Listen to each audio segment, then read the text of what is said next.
The first time I saw it, it did not look like a message. It looked like a mistake, a thin repetition in a field of noise, a narrow pulse returning where no clean pulse should have been, quiet enough to be dismissed, regular enough to stay in the mind after the screen had gone dark. The data had come from Europa's fractured surface, from a pass over ice that looked, in the first processed maps, like broken glass sealed back together by time. The signal appeared beneath one of those bright planes crossed by dark, wandering lines. It was not loud. It did not announce itself as alien, or human, or anything so convenient. It was simply there, appearing in the same interval, folding back through the record as if something under the ice had learned the habit of repeating. And then came the part that made everyone in the room go quiet. When the pattern was cleaned, when the drift was corrected, when the instrument noise was stripped away as carefully as we knew how, it began to resemble something from Earth.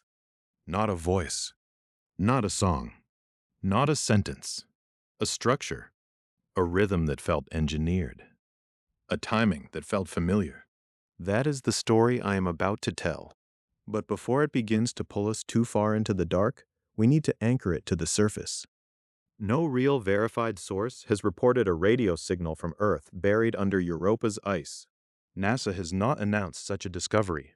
No confirmed observation has shown that a human transmission crossed space, entered Europa, and waited under the frozen crust of Jupiter's moon.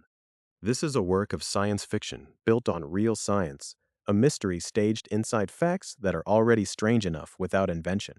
And that is why Europa matters. Because if you were going to imagine a place where a signal could confuse us, where a clean answer could fracture into a dozen possibilities, you would not choose empty space. You would choose a world with layers. You would choose ice. You would choose salt water hidden below the cold. You would choose a moon orbiting inside the immense magnetic environment of Jupiter, where radiation, plasma, charged particles, and reflected signals can make even careful instruments hesitate. You would choose Europa. In the fictional record, the signal appeared during a survey over terrain that had already been mapped in broad strokes from orbit and flyby images. It was not a discovery made by a lone operator wearing headphones in a dark room. It was buried in data, in processing pipelines, in calibration files, in the careful language of uncertainty that real missions depend on. There was an echo where the model expected scattering. There was a repeating component where the team expected disorder. There was a frequency behavior that looked less like geology and more like memory. That word, memory, is dangerous. Ice does not remember the way a mind remembers. It preserves, it deforms, it cracks, it refreezes. It traps chemistry. It carries stress. It can hold clues to what happened above it and below it, but it does not keep a signal like a box keeps a letter. Real radio waves do not behave like physical artifacts that can simply be buried and recovered unchanged. They spread. They weaken. They reflect. They scatter. They are absorbed.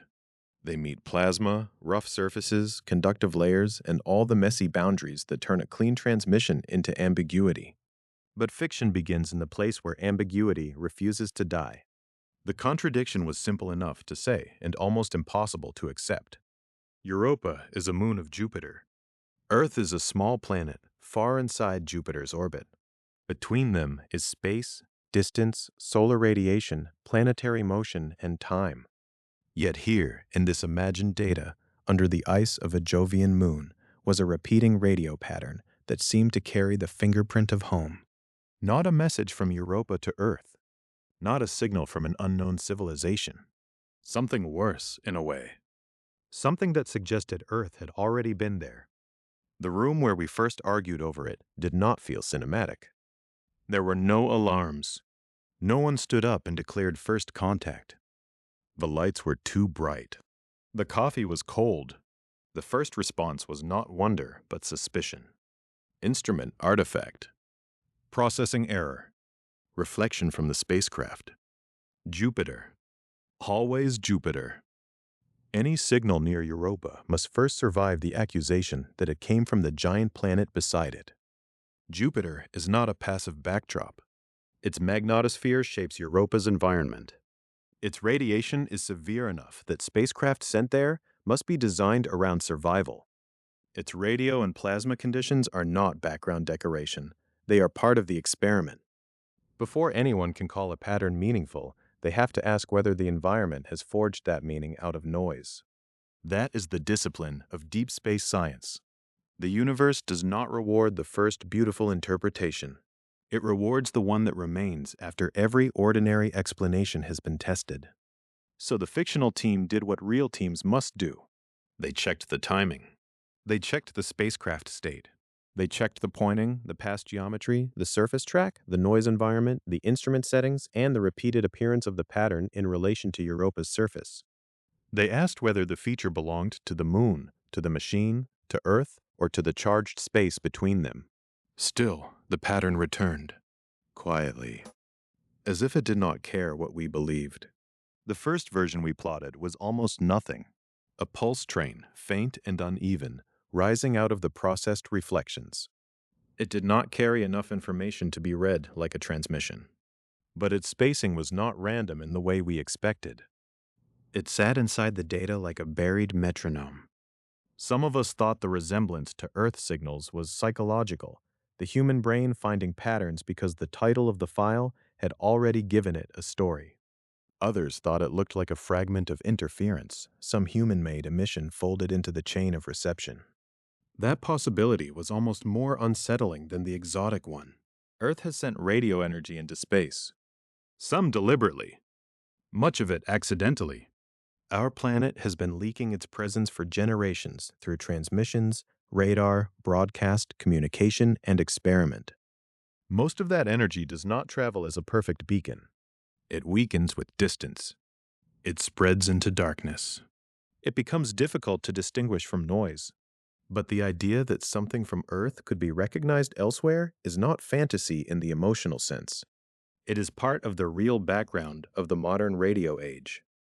The fictional question was not simply, who sent this? It was, how could anything like this be here? To understand why that question was so hard, we have to picture Europa not as a frozen ball, but as a layered world. NASA summaries describe strong evidence for a saltwater ocean beneath Europa's icy crust.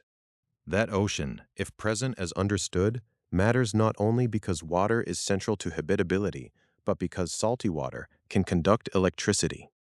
A conducting ocean changes how a moon responds to Jupiter's magnetic field. It turns the interior into part of an electromagnetic story. Above that ocean is ice, not a decorative frost, not a thin winter skin.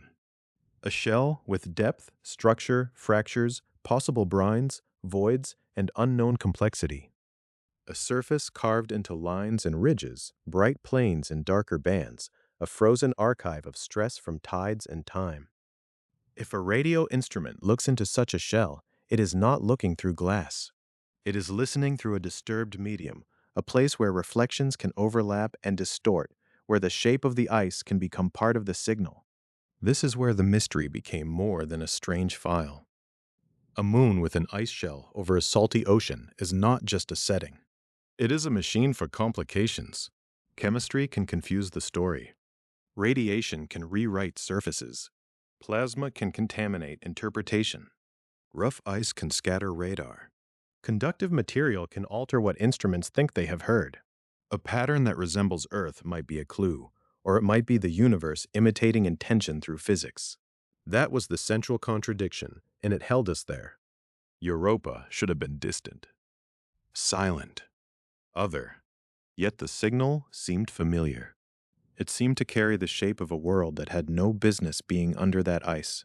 And the longer I looked at it, the less it felt like a discovery, and the more it felt like an invitation to be wrong carefully. That is the only safe way to enter Europa. Not with certainty, not with the hunger to turn every anomaly into a message, but with the knowledge that this moon has earned its reputation for secrecy. It circles Jupiter as one of the great icy worlds of the outer solar system, bright from far away, scarred up close, and perhaps ocean-bearing beneath the crust. It is not empty. It is not simple. It is a place where a signal, real or imagined, would have to pass through ice, salt, radiation, and doubt before it ever reached us. So before we follow the repeating pattern deeper, before we ask whether Earth could have left a ghost beneath another world's surface, we have to understand the moon that could make such a question feel possible. Europa is not the answer yet. It is the lock. If Europa is the lock, then the first mistake is thinking of it as a simple one. From a distance, it is easy to make that mistake. Europa looks pale, almost clean, a bright moon moving in the enormous shadow of Jupiter. It is one of the four Galilean moons, part of the family first seen in the early telescopic age, and now known as Io, Europa, Ganymede, and Callisto. Four worlds circling the largest planet in the solar system. 4 points of light that helped change humanity's understanding of motion, gravity, and the fact that not everything in the sky goes around Earth. But Europa is the one that holds the eye differently. Not because it is the largest. It is not. Not because it is the most volcanic, like Io, or the biggest moon in the solar system, like Ganymede.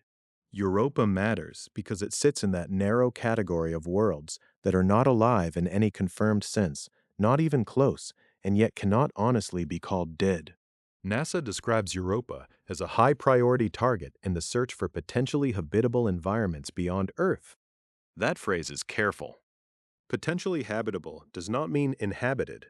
It does not mean biology. It does not mean a hidden ocean full of creatures or a message waiting under the ice. It means that some of the conditions scientists associate with habitability may exist there: liquid water, chemistry, energy, and a setting where those things could interact over time. That is enough to make Europa dangerous to the imagination. In the story I am telling, a repeating radio pattern has appeared in data gathered over its fractured surface. It resembles something too familiar to ignore and too unlikely to accept.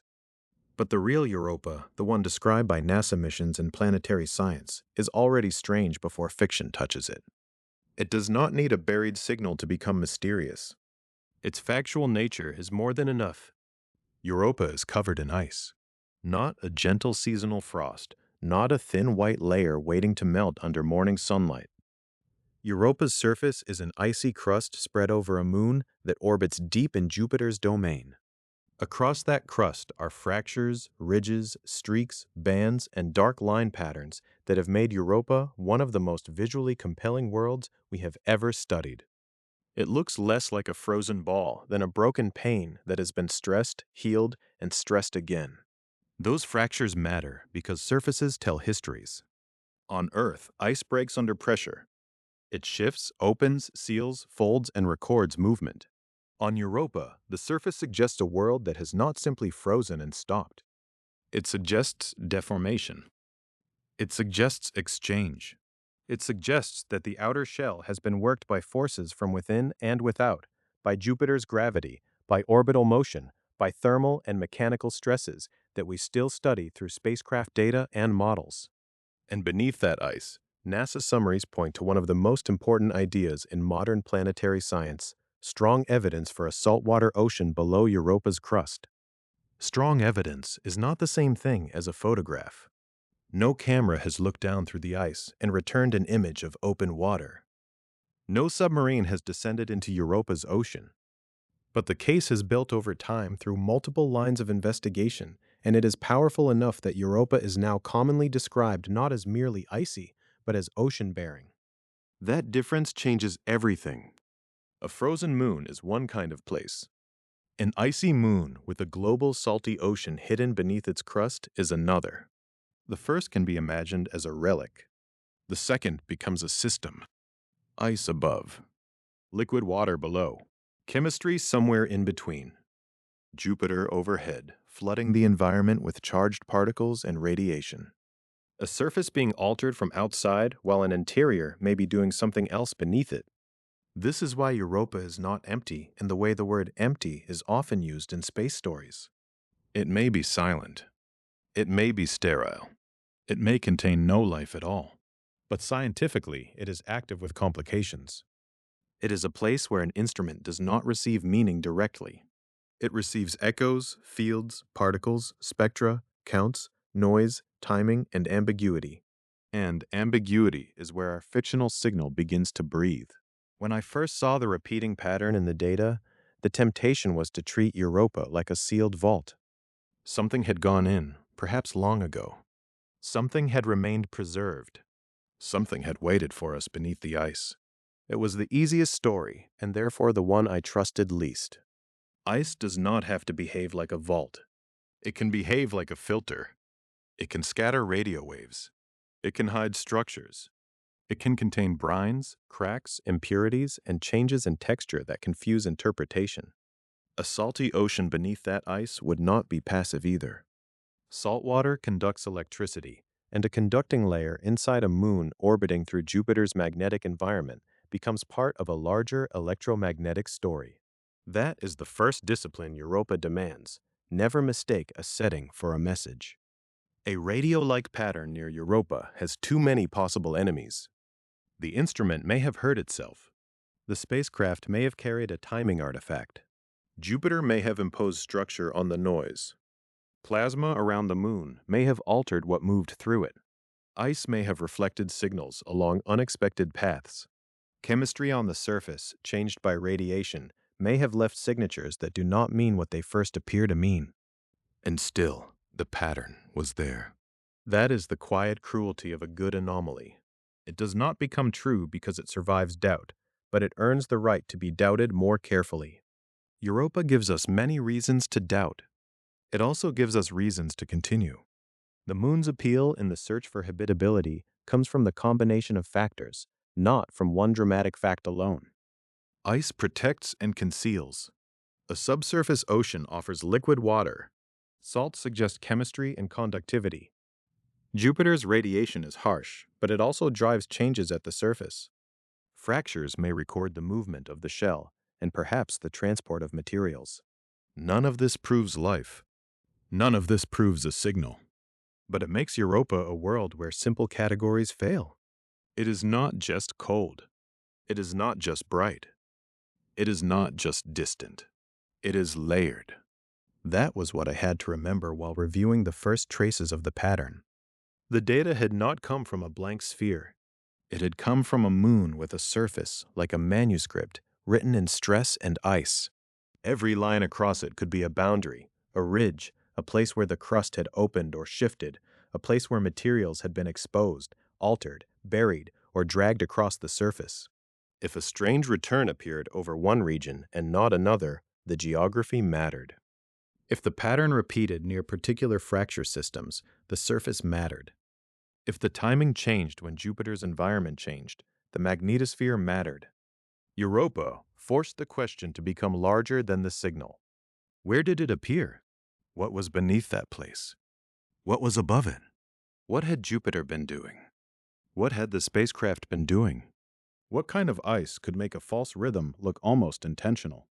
That last question stayed with me because it was the most uncomfortable. A false rhythm can be more seductive than random noise. Random noise is easy to dismiss. A pattern asks to be named. A repeating pulse, even a quiet one, begins to feel like behavior. The human mind leans toward it. We are built to notice cadence in darkness. Footsteps. Heartbeats. Knocks on a wall. But Europa is a moon where nature can build cadence without intent. Jupiter's influence is not gentle. Europa moves within a powerful planetary environment shaped by magnetic fields, radiation, and plasma. Its surface is bombarded and altered. Its interior is inferred, not directly seen. Its ocean, if global and salty as the evidence strongly suggests, belongs to a system where electricity, chemistry, and motion cannot be separated cleanly. This is the kind of place where a careful instrument can be honest and still be difficult to interpret. So I stopped asking whether the signal was real in the emotional sense. I began asking whether it was local.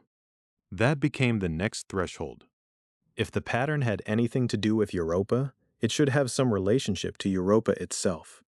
Not just to the spacecraft. Not just to Earth. Not just to Jupiter's radio noise. It should belong, somehow, to terrain, timing, geometry, ice, or field conditions. It should leave a fingerprint in context. And context, on Europa, begins with the surface. The fractures were not decoration. They were the visible part of the mystery, the only part that light had already touched. Before anyone could talk responsibly about an ocean below, before radar could probe downward, before magnetic measurements could hint at conducting water, Europa first had to become a world with features. A place with scars. A place with lines that could be mapped. There was a time when Europa was only a bright object in a telescope, a moon among other moons. Then spacecraft began to close the distance, and the pale point became a surface. The secrecy did not vanish. It sharpened.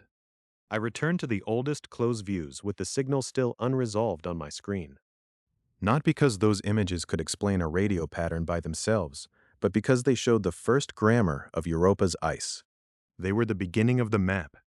And the map began with Voyager. Not with a landing. Not with a drill cutting into ice. Not with an antenna hearing something impossible from below the crust. The first real clue was light, carried back across the dark by a spacecraft that had already passed one giant world and was racing through the system of another. Voyager 2 reached its close view of Europa on July 9, 1979. From about 150,600 miles away, or about 241,000 kilometers, it looked down at a moon that had spent centuries as a point of brightness beside Jupiter. A clean point. A remote point. Something small enough, from Earth, to be mistaken emotionally for simplicity. The images changed that. Voyager 2 did not reveal Europa as a dead white ball. It revealed a surface crossed by fractures, bands, and dark line patterns so intricate they seemed less like random damage than handwriting from a language no one had learned. Across the pale ice were long scars. Some cut nearly straight for enormous distances. Others bent, doubled, branched, or ran beside one another like lanes on a damaged road. There were places where the surface looked pulled apart and repaired badly. Places where darkness collected along lines as if something from below had reached upward and stained the shell. That was the first transformation I kept returning to. Europa stopped being a bright dot and became a world of scars. In mission archives, that transformation is presented with scientific restraint. Voyager 2 imaged Europa. It showed a fractured surface. It revealed complex dark line patterns. Those are simple statements, and they are the correct ones. They do not claim an ocean by themselves. They do not claim a buried signal. They do not turn lines in ice into evidence of a message.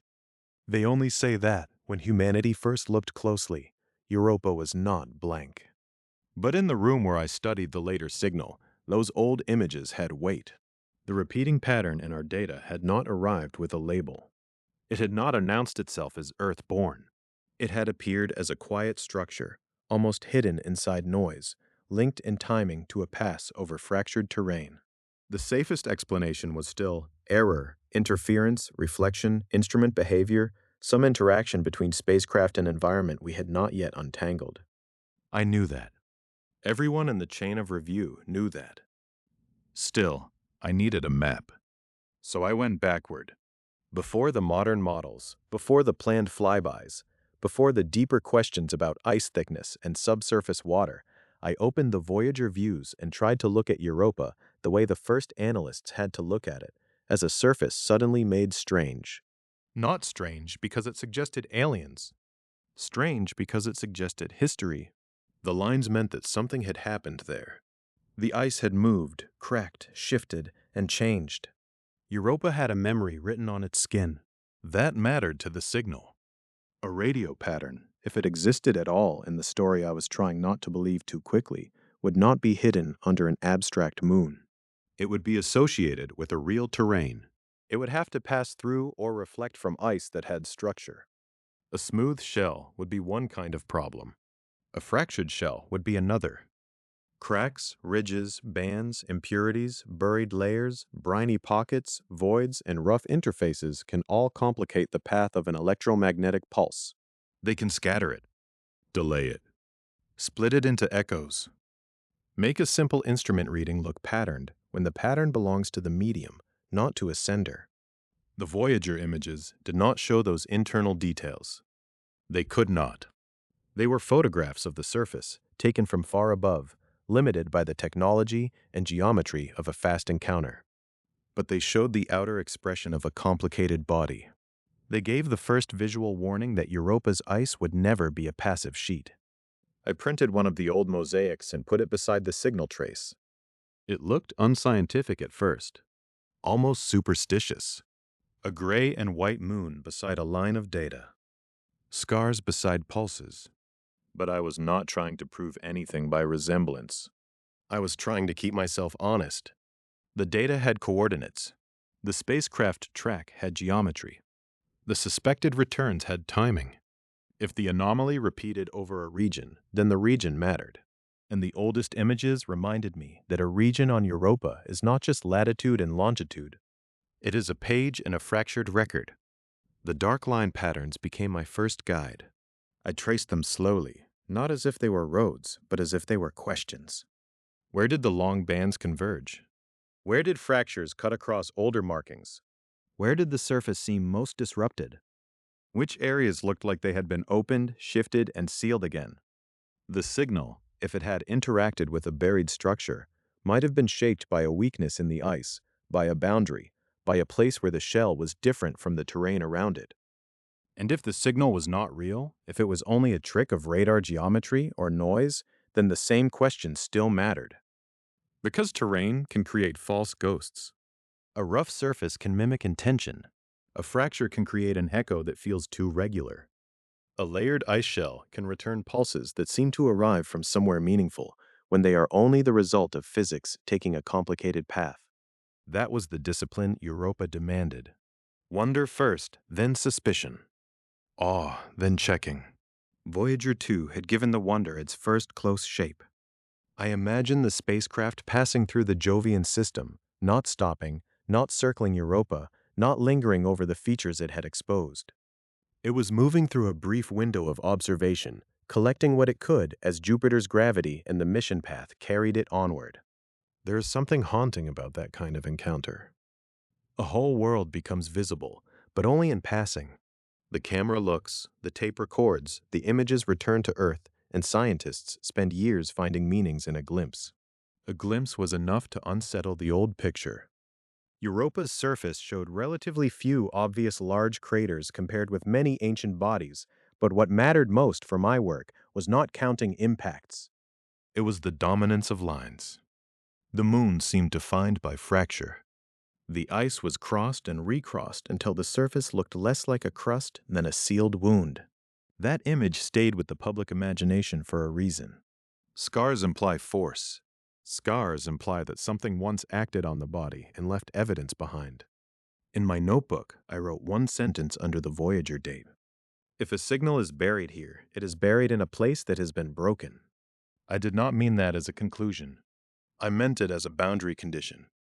The fictional mystery we were following had to obey the real moon as closely as it could.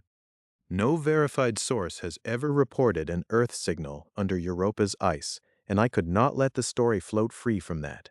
The radio pattern on my screen was an invented investigation, a way of asking what Europa might do to signals, instruments, and assumptions. But the scars were real. Voyager 2 saw them. NASA's records preserve the encounter. July 9, 1979 remains one of the dates when Europa became less distant in the human mind. That was why I trusted the images more than my first reaction to the anomaly. The anomaly tempted me toward narrative, a repeating pattern, a hint of Earth, a buried echo. The old photographs pulled me back toward terrain. They said, start here. Start with ice that is not smooth. Start with a surface that has cracked under stresses you do not fully see. Start with the possibility that the moon itself can arrange confusion into forms your brain wants to call messages. So I overlaid the later track on the older mapped patterns. I watched the line of observation cross bright planes and dark bands. I marked the moments when the quiet repetition strengthened. I marked where it faded. I marked where nothing happened at all. The result was not a revelation. It was more unsettling than that. The suspected pattern did not simply appear everywhere. It seemed tied, loosely but persistently, to fractured ground. Not one perfect scar. Not a single dramatic line pointing like an arrow. It was more like the signal preferred complexity, as though it found purchase where the ice had a history. That was not proof of origin. It was not even proof of a signal. It was a reason to keep going. Because in planetary science, maps are often the beginning of humility. They show you where your ignorance has shape. Voyager had shown Europa's shape in visible light, but light could only touch the surface. The deeper question waited below it. What had made those fractures? What did they reveal about the shell? Was the ice connected to something warmer, softer, more mobile underneath? Could a hidden layer influence what appeared above? Those questions would not be answered by Voyager alone. The spacecraft had given us Europa's first grammar, but not the language beneath it. Years later, another NASA mission would not merely pass Jupiter on its way outward.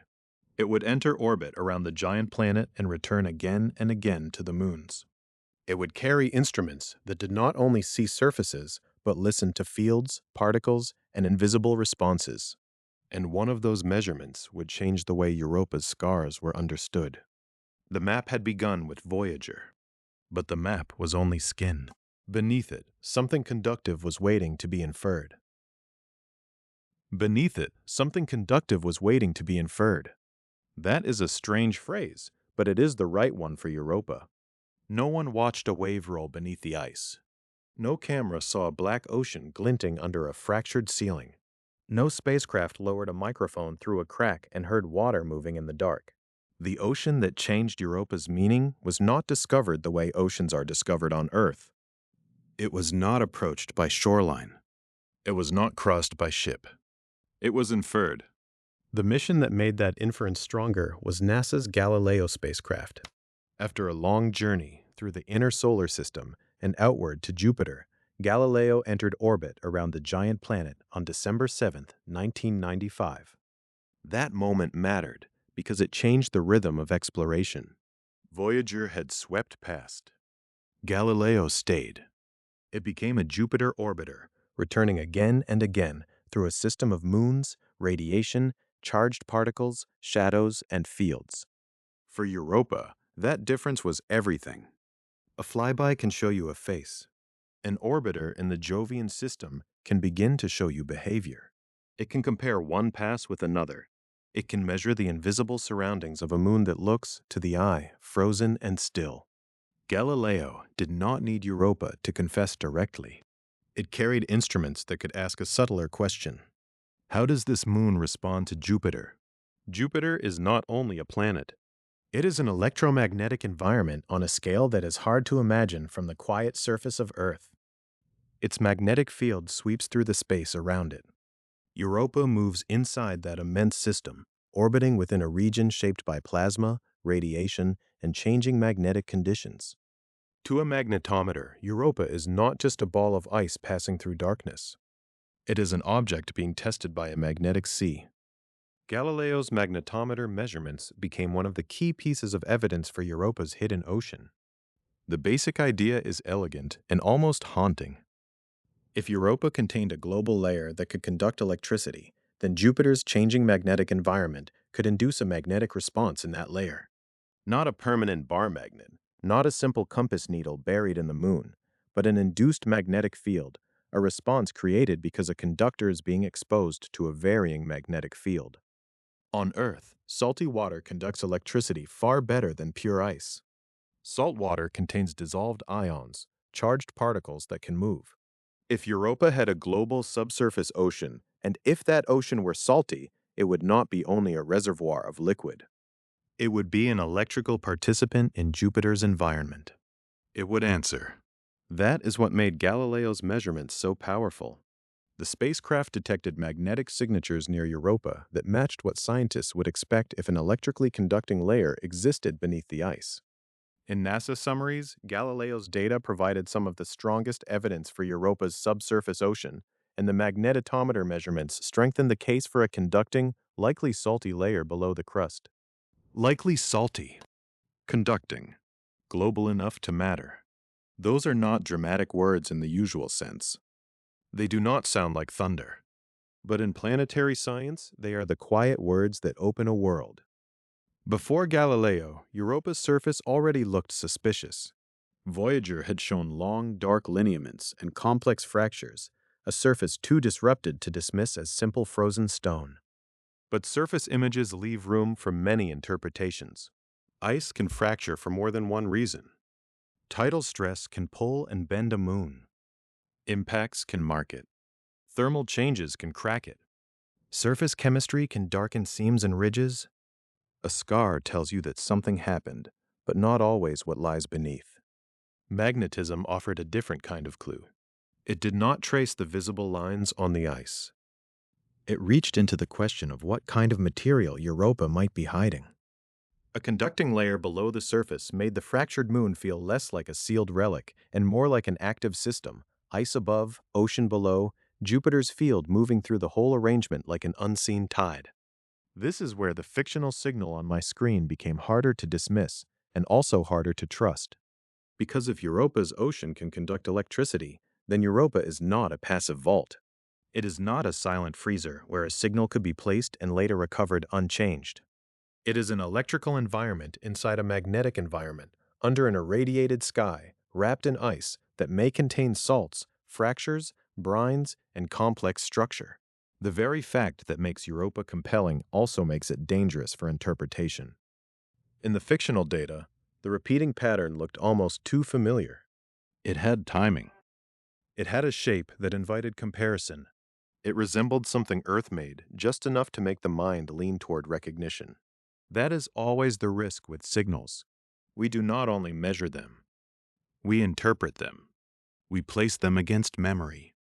We ask whether a pattern is natural, instrumental, or intentional, and the most dangerous answer is often the one we want to be true. Galileo's lesson was not that Europa speaks in radio. It did not find an Earth signal under the ice. No verified real source has reported such a thing. Galileo's lesson was deeper and more useful for this story. Europa can transform an external field into a measurable response. Something outside the moon can drive something inside it, and the moon can send back a signature that reveals hidden structure. That is a profound scientific achievement. It is also a warning. If a spacecraft near Europa records a strange electromagnetic pattern, the first question cannot be, who sent this? The first question has to be, what system produced this measurement? Jupiter's magnetic field. Europa's induced response. Plasma around the moon. The spacecraft's own instruments. The geometry of the flyby. The timing of the observation. The possible presence of a salty conducting layer that can alter what is measured. A radio instrument does not listen in a vacuum of meaning. It listens through context. In my fictional archive, I began to look at the pattern differently after returning to Galileo. Before, I had imagined the signal as something buried, a thread preserved under ice, waiting for the right instrument to pass overhead. After Galileo, that image felt too simple. A salty ocean is not a museum shelf. It is a conductor. It can couple to changing fields. It can produce induced signatures. It can make Europa behave like a moon with an interior that participates in the electromagnetic conversation around Jupiter. The question shifted. Not, could a radio pattern be hidden beneath Europa? But, could Europa's own conducting ocean help create, reshape, mimic, or confuse the evidence that made us think we had found one? That shift did not make the mystery smaller. It made it more honest. The ocean nobody could see became the ocean every interpretation had to pass through. Even if the fictional repeating pattern had some connection to Earth, even if some echo of human radio had somehow become part of the story of this moon, the path from source to instrument would not be clean. It would cross an environment where ice, salt, magnetic induction, and Jovian plasma all had claims on the data. Galileo had shown that Europa's hidden ocean was not merely a romantic possibility. It was supported by measurements, by a magnetic response consistent with a conducting layer beneath the surface. But that same evidence made the buried signal problem more physically intimidating. The moon was no longer a frozen container. It was a layered electrical world. And layers matter. Above the likely ocean, there is ice, not as a thin pane, but as a deep shell with its own history. Below that shell, there may be water, measured not in ponds or lakes, but in a global ocean of enormous depth. Between a spacecraft and the sea, between a radio echo and a confident conclusion, lies a structure thick enough to distort certainty itself.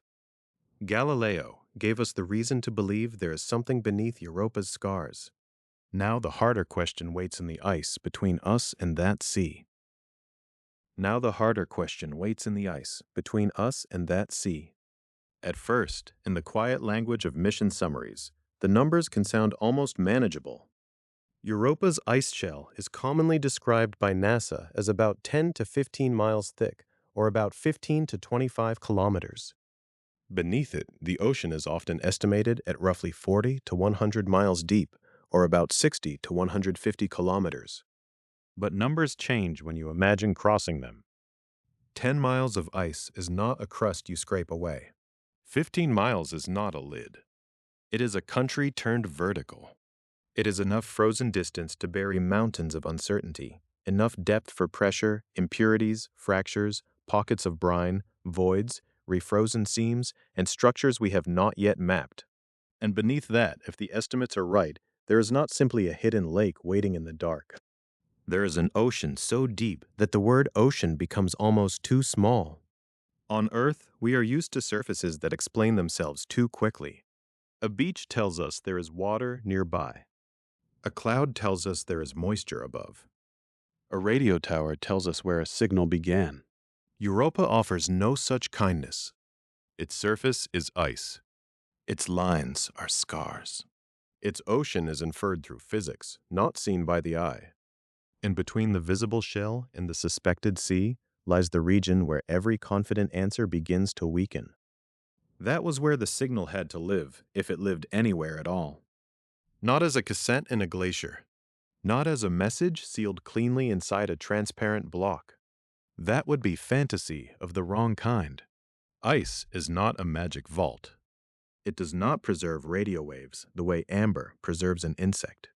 A radio signal is not a fossil. It spreads, reflects, weakens, scatters, and disappears into the behavior of the medium it crosses.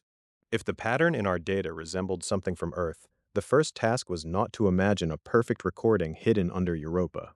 The first task was to understand what Europa's ice could do to a wave. That is where the mystery became heavier. Ice seems simple only from a distance. From orbit, Europa is pale, bright, and smooth compared with many battered worlds. But Voyager had already shown that the surface was crossed by complex, dark line patterns, and Galileo had helped turn those lines into evidence of a world that might be active below. The shell was not just frozen water sitting still above an ocean. It was a record of stress, motion, and change. Jupiter's gravity pulls on Europa. The other Galilean moons help shape its orbit. The surface bears the memory of forces acting through time. So when I looked at the repeating pattern in the fictional data, I could not picture it rising through a clean sheet of ice. I had to picture it crossing a broken archive. A radar pulse entering Europa would meet boundaries. It would meet places where the ice changed texture, temperature, chemistry, or structure. It might encounter fractured zones where the geometry turned complicated. It might pass through regions containing salts or briny material that altered how electromagnetic energy moved. It might reflect from a shallow interface and never reach deeper layers. It might scatter in many directions, returning not as one clear voice, but as a blurred chorus of echoes. And if there were voids or lenses of different material, or layers that had formed and reformed over long spans of time, then each of those could become part of the instrument's answer. The terrifying part was not that Europa's shell was impenetrable. The terrifying part was that it might be readable, but not easily readable. It might answer every question with several possible meanings. A bright return in the data could mean one boundary or another. A faint return might be a deep structure, or an absorbed signal, or noise, or the wrong angle of approach. A pattern might look organized because nature sometimes repeats itself. Fractures can form in families. Layers can stack. Interfaces can echo. Instruments can produce artifacts. Jupiter can interfere. A moon can be honest and still be difficult to understand. That became the discipline of the room. We did not ask, what does the signal want to say? We asked, what path would a wave have taken to reach us? What did it pass through? What could have bent it, delayed it, weakened it, or made it resemble something it was not?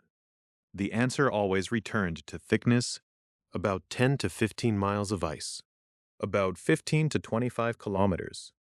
Those estimates are not decorative. They define the scale of ignorance. If Europa's shell were thin in the way a winter pond is thin, then a strange radar return might invite a simpler story. But Europa's ice shell, as NASA commonly describes it, is deep enough to be a world in itself. It can contain history. It can contain structure.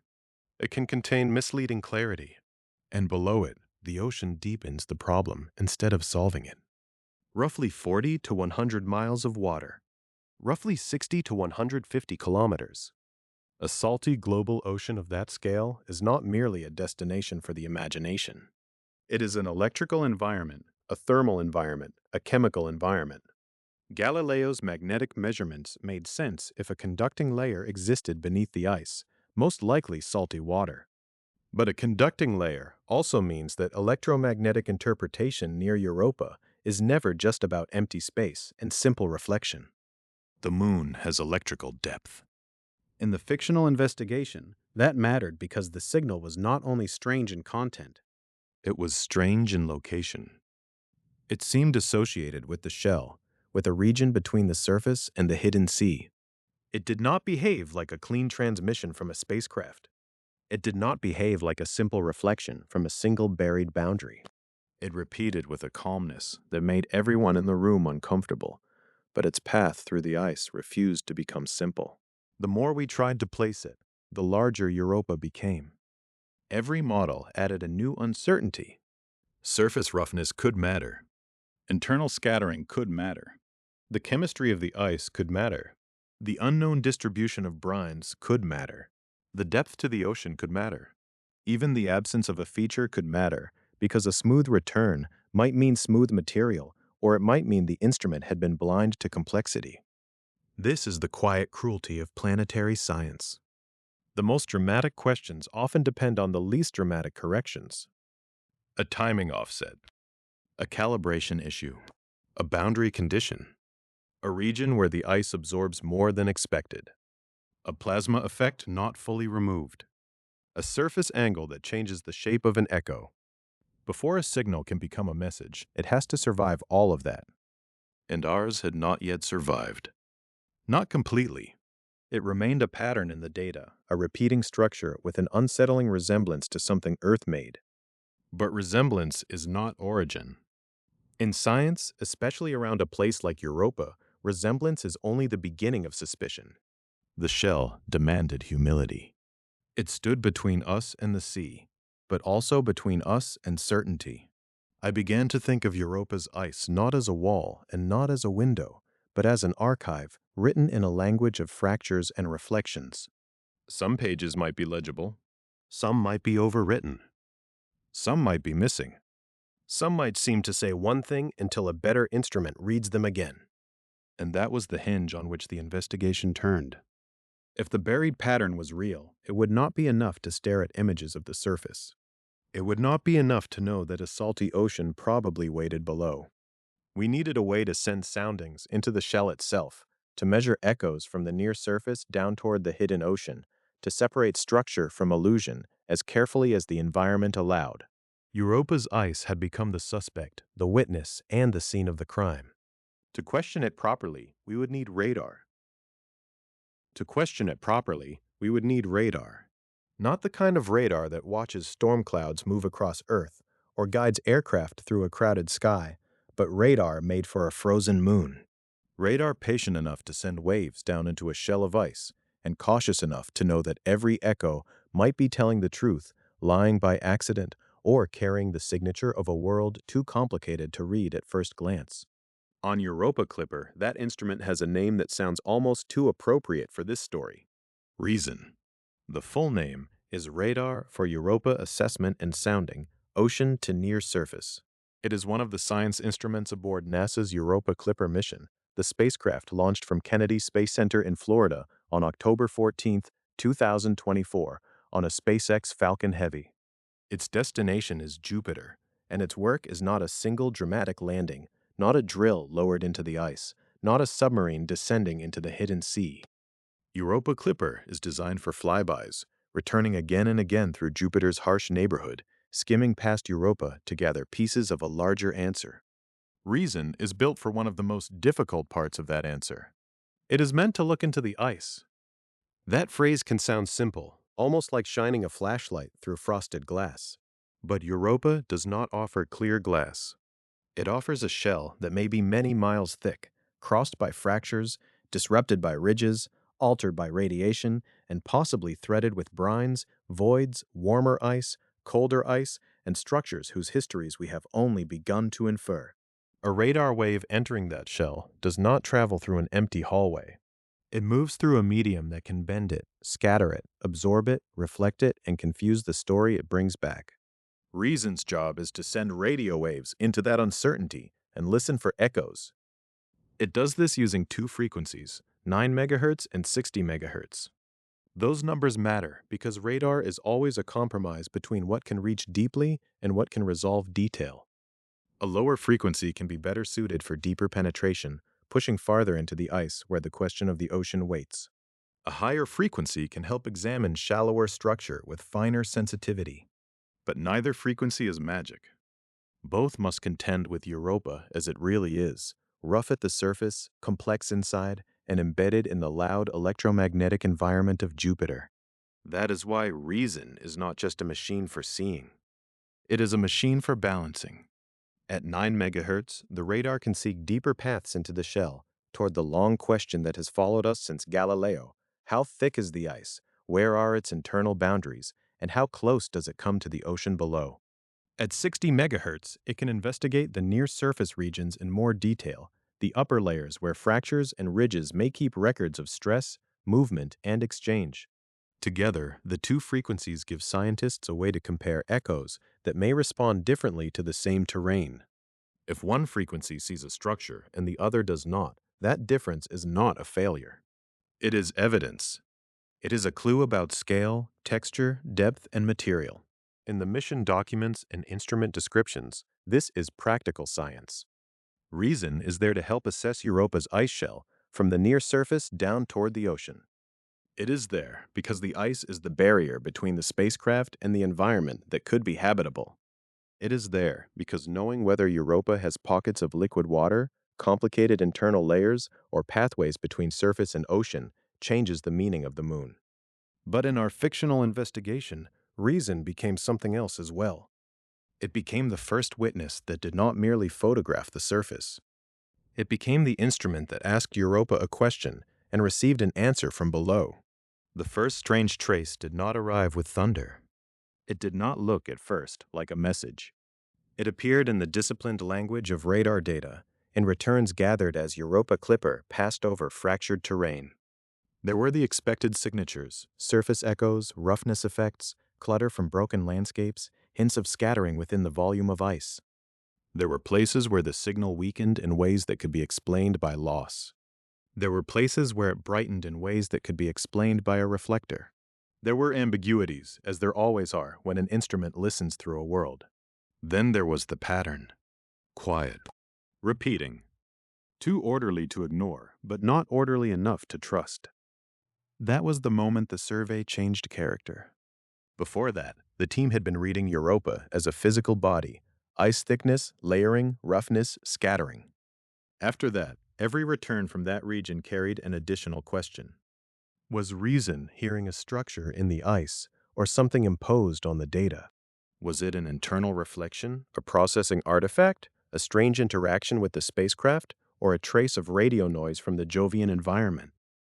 Was it a natural rhythm shaped by cracks and layers, or a signal that only looked natural because the ice had broken it into pieces? The most dangerous thing to do would have been to name it too quickly. A radar instrument does not receive a clean confession from a moon. It receives energy returned through a chain of causes. The transmitted wave leaves the spacecraft. It meets the surface at an angle. Some of it reflects immediately. Some enters the ice. Some scatters from roughness. Some interacts with buried boundaries. Some is weakened. Some may return from structures that are not directly below, but off to the side, creating clutter that can masquerade as depth. And all of this happens while Europa moves inside Jupiter's vast magnetic domain, where radio noise is not an afterthought, but part of the environment. This is where Reason's two frequencies became important to the mystery, not because they solved it instantly, but because they gave the investigation a way to be honest. A false pattern might appear strongly at one frequency and vanish at the other. A shallow roughness effect might behave differently from a deeper reflector. Volume scattering inside the ice might smear a return in ways a true, coherent source would not. Jovian radio noise might intrude in patterns that cared nothing for Europa's geology. The same region, sounded in two different ways, could be tested against itself. That is the quiet beauty of a good instrument. It does not simply provide drama. It provides constraints. In the fictional archive, the anomaly first appeared in Reason data tied to a pass over one of Europa's scarred provinces, where dark line patterns and fractured terrain had already made the surface look like a written thing. The radar team did what careful teams do. They checked timing. They checked pointing. They compared the 9 MHz returns with the 60 MHz returns. They looked for surface features that could produce repeating clutter. They asked whether internal layers might be stacked in a way that imitated rhythm. They treated the signal not as a message, but as a problem. And yet, the pattern persisted just enough to keep everyone from closing the file. It was not proof of Earth under the ice. In the real world, no verified observation has found an Earth-origin radio signal buried beneath Europa's surface. A radio wave is not a coin dropped into snow, waiting unchanged for someone to uncover it. Radio energy spreads, weakens, reflects, scatters, and can be absorbed. Ice is not a perfect vault. Jupiter is not a silent room. The idea at the heart of this story remains fiction. But fiction can turn on a real scientific hinge.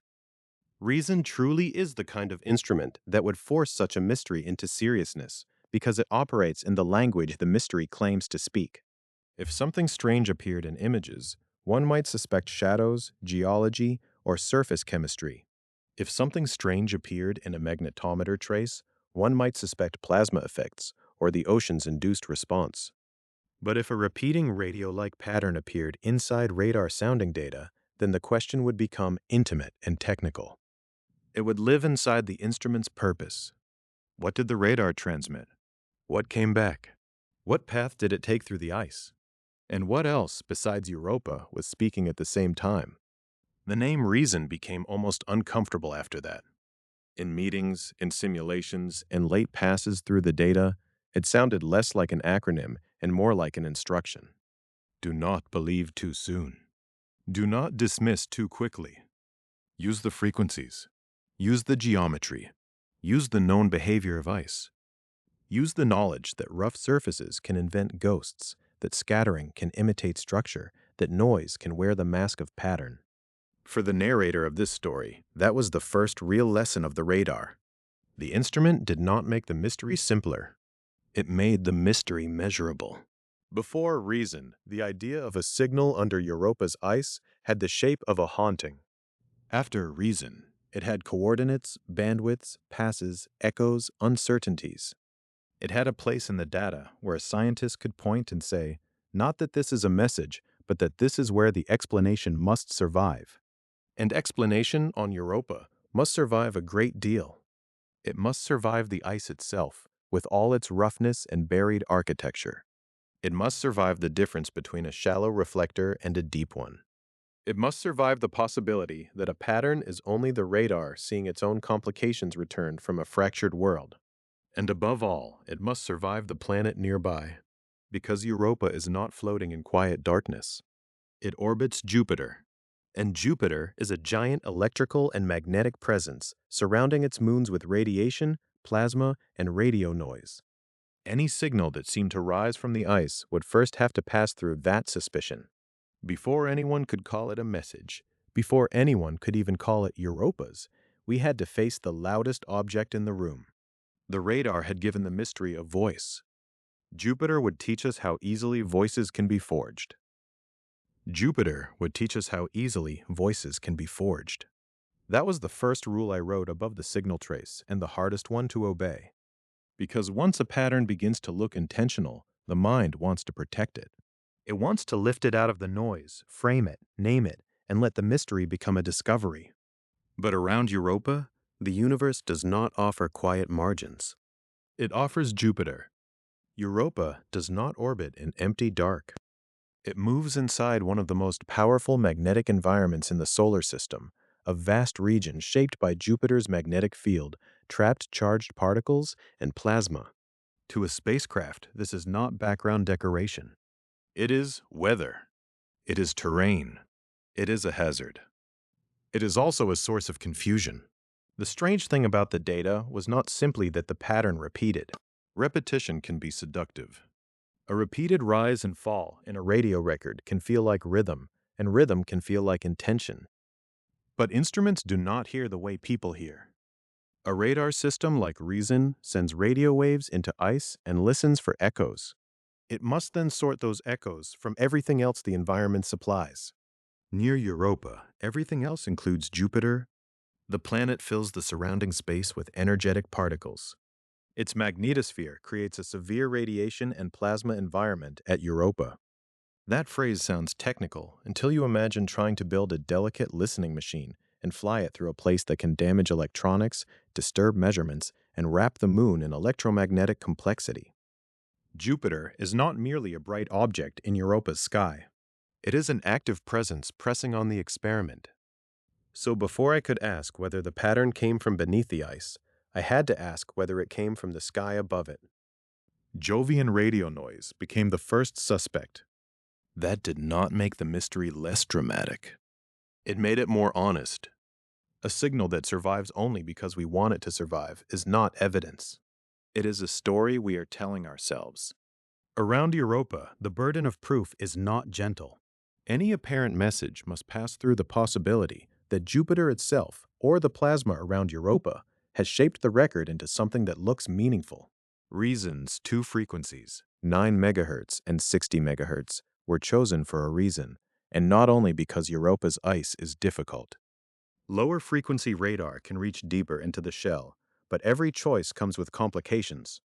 Surface roughness, volume scattering inside the ice, and Jovian radio noise all matter. The instrument is not listening in a silent laboratory. It is working near a giant planet that can crowd the radio environment. In the mission notes, this is part of the engineering problem. In my investigation, it became a moral problem. If the pattern looked like Earth, that made it more suspicious, not less. Earth is where we learn to recognize structure.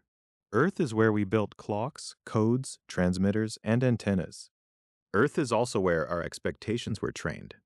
A pattern that reminds a human observer of a signal from home may be revealing something, or it may be exploiting the shape of human attention. When the trace in the Europa data began to pulse with a familiarity I could not ignore, Jupiter stood behind it like a warning. Do not mistake recognition for origin. Europa Clipper carries more than radar because Europa cannot be understood by a single kind of listening. Its instrument suite includes a magnetometer and PIMS, the plasma instrument for magnetic sounding. That pairing matters because plasma can interfere with the magnetic measurements used to understand Europa's interior. The same moon that may hide a salty, conducting ocean also moves through a changing plasma environment. To separate the ocean's signature from the effects of the surrounding plasma, the spacecraft needs instruments that can account for that environment. This is one of the quiet lessons of Europa. The thing you are trying to discover may be real, but the path to it is crowded with other realities. The ocean may answer magnetically. The plasma may also speak. The ice may scatter radar. The surface may reflect. Jupiter may roar. The spacecraft may carry its own behavior into the record. Every one of these must be questioned before a pattern can be allowed to become a claim. I remember replaying the section of data where the repeating structure first appeared. The trace did not look like chaos. That was the problem. It had intervals. It had restraint. It seemed to rise out of one pass, vanish into another, then return as if it had been waiting below a fractured plane. But each time I moved closer to belief, the environment moved closer too. Jupiter's magnetosphere could not be treated as an inconvenience outside the story. It was part of the story's physics. Charged particles sweeping through the region can affect spacecraft systems and measurements. Radiation can influence design choices before a spacecraft ever leaves Earth. Plasma can complicate attempts to read magnetic fields. Radio noise can crowd the frequencies where an ice-penetrating radar must work. Around Europa, the question is never simply, what did we hear? It is, what had the right to make us hear it? That question changed the way I looked at the supposed message. At first, I had imagined it as something fragile, preserved under ice, a trace from Earth hidden in a moon that should never have known us. But Jupiter made that image too clean. If there was a signal, it was not resting in a museum case. It was embedded in a system of radiation, plasma, ice, reflection, absorption, and instrument response. It had to be disentangled from a planet-sized machine, and that machine was older than the mystery. Jupiter was there before the spacecraft, before the radar sweep, before the first human saw Europa through a telescope. Its magnetic field and radiation belts had been shaping the surface environment for ages, altering the conditions under which any measurement must be made. Europa's ice is not only a barrier above an ocean. It is also a surface exposed to Jupiter's harsh surroundings. The moon is private below, but not protected above. This is why the investigation began to slow down. The cinematic version of Discovery wants a clean moment. A spike on a screen. A room going silent. Someone whispering that it cannot be natural. But real caution has a different sound. It is the sound of checking time tags, comparing passes, asking whether the same pattern appears when the geometry changes, asking whether the spacecraft was in a region where plasma effects were stronger, asking whether Jovian radio noise could have entered the measurement, asking whether the instrument, the moon, and the planet together could create a false resemblance to intent. The first suspect must be Jupiter itself, not because Jupiter is deceptive in any human sense. Jupiter is not trying to forge a message. It is simply enormous, magnetic, radiant, and loud. It fills the space around Europa with conditions severe enough to shape an entire mission. It forces engineers to think about survival before interpretation. It forces scientists to subtract the environment before they can speak of the world beneath it. And for the narrator I had become, it forced humility.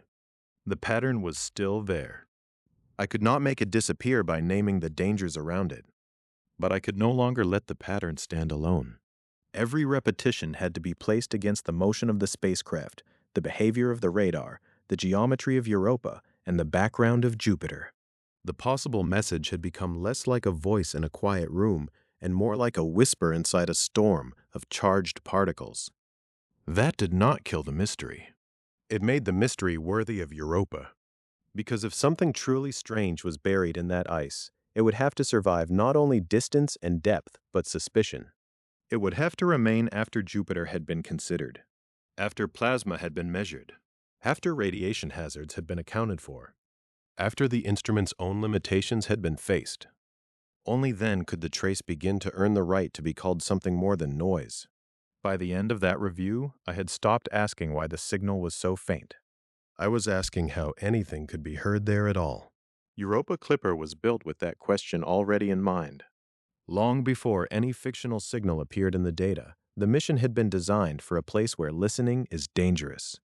The spacecraft could not simply arrive at Europa and linger without consequence. Its electronics would need protection. Its path would need strategy. Its instruments would have to work in brief, precious encounters with a moon wrapped in Jupiter's power. The ice might have held the riddle, but Jupiter guarded the room, and any machine sent to listen would first have to survive the guard.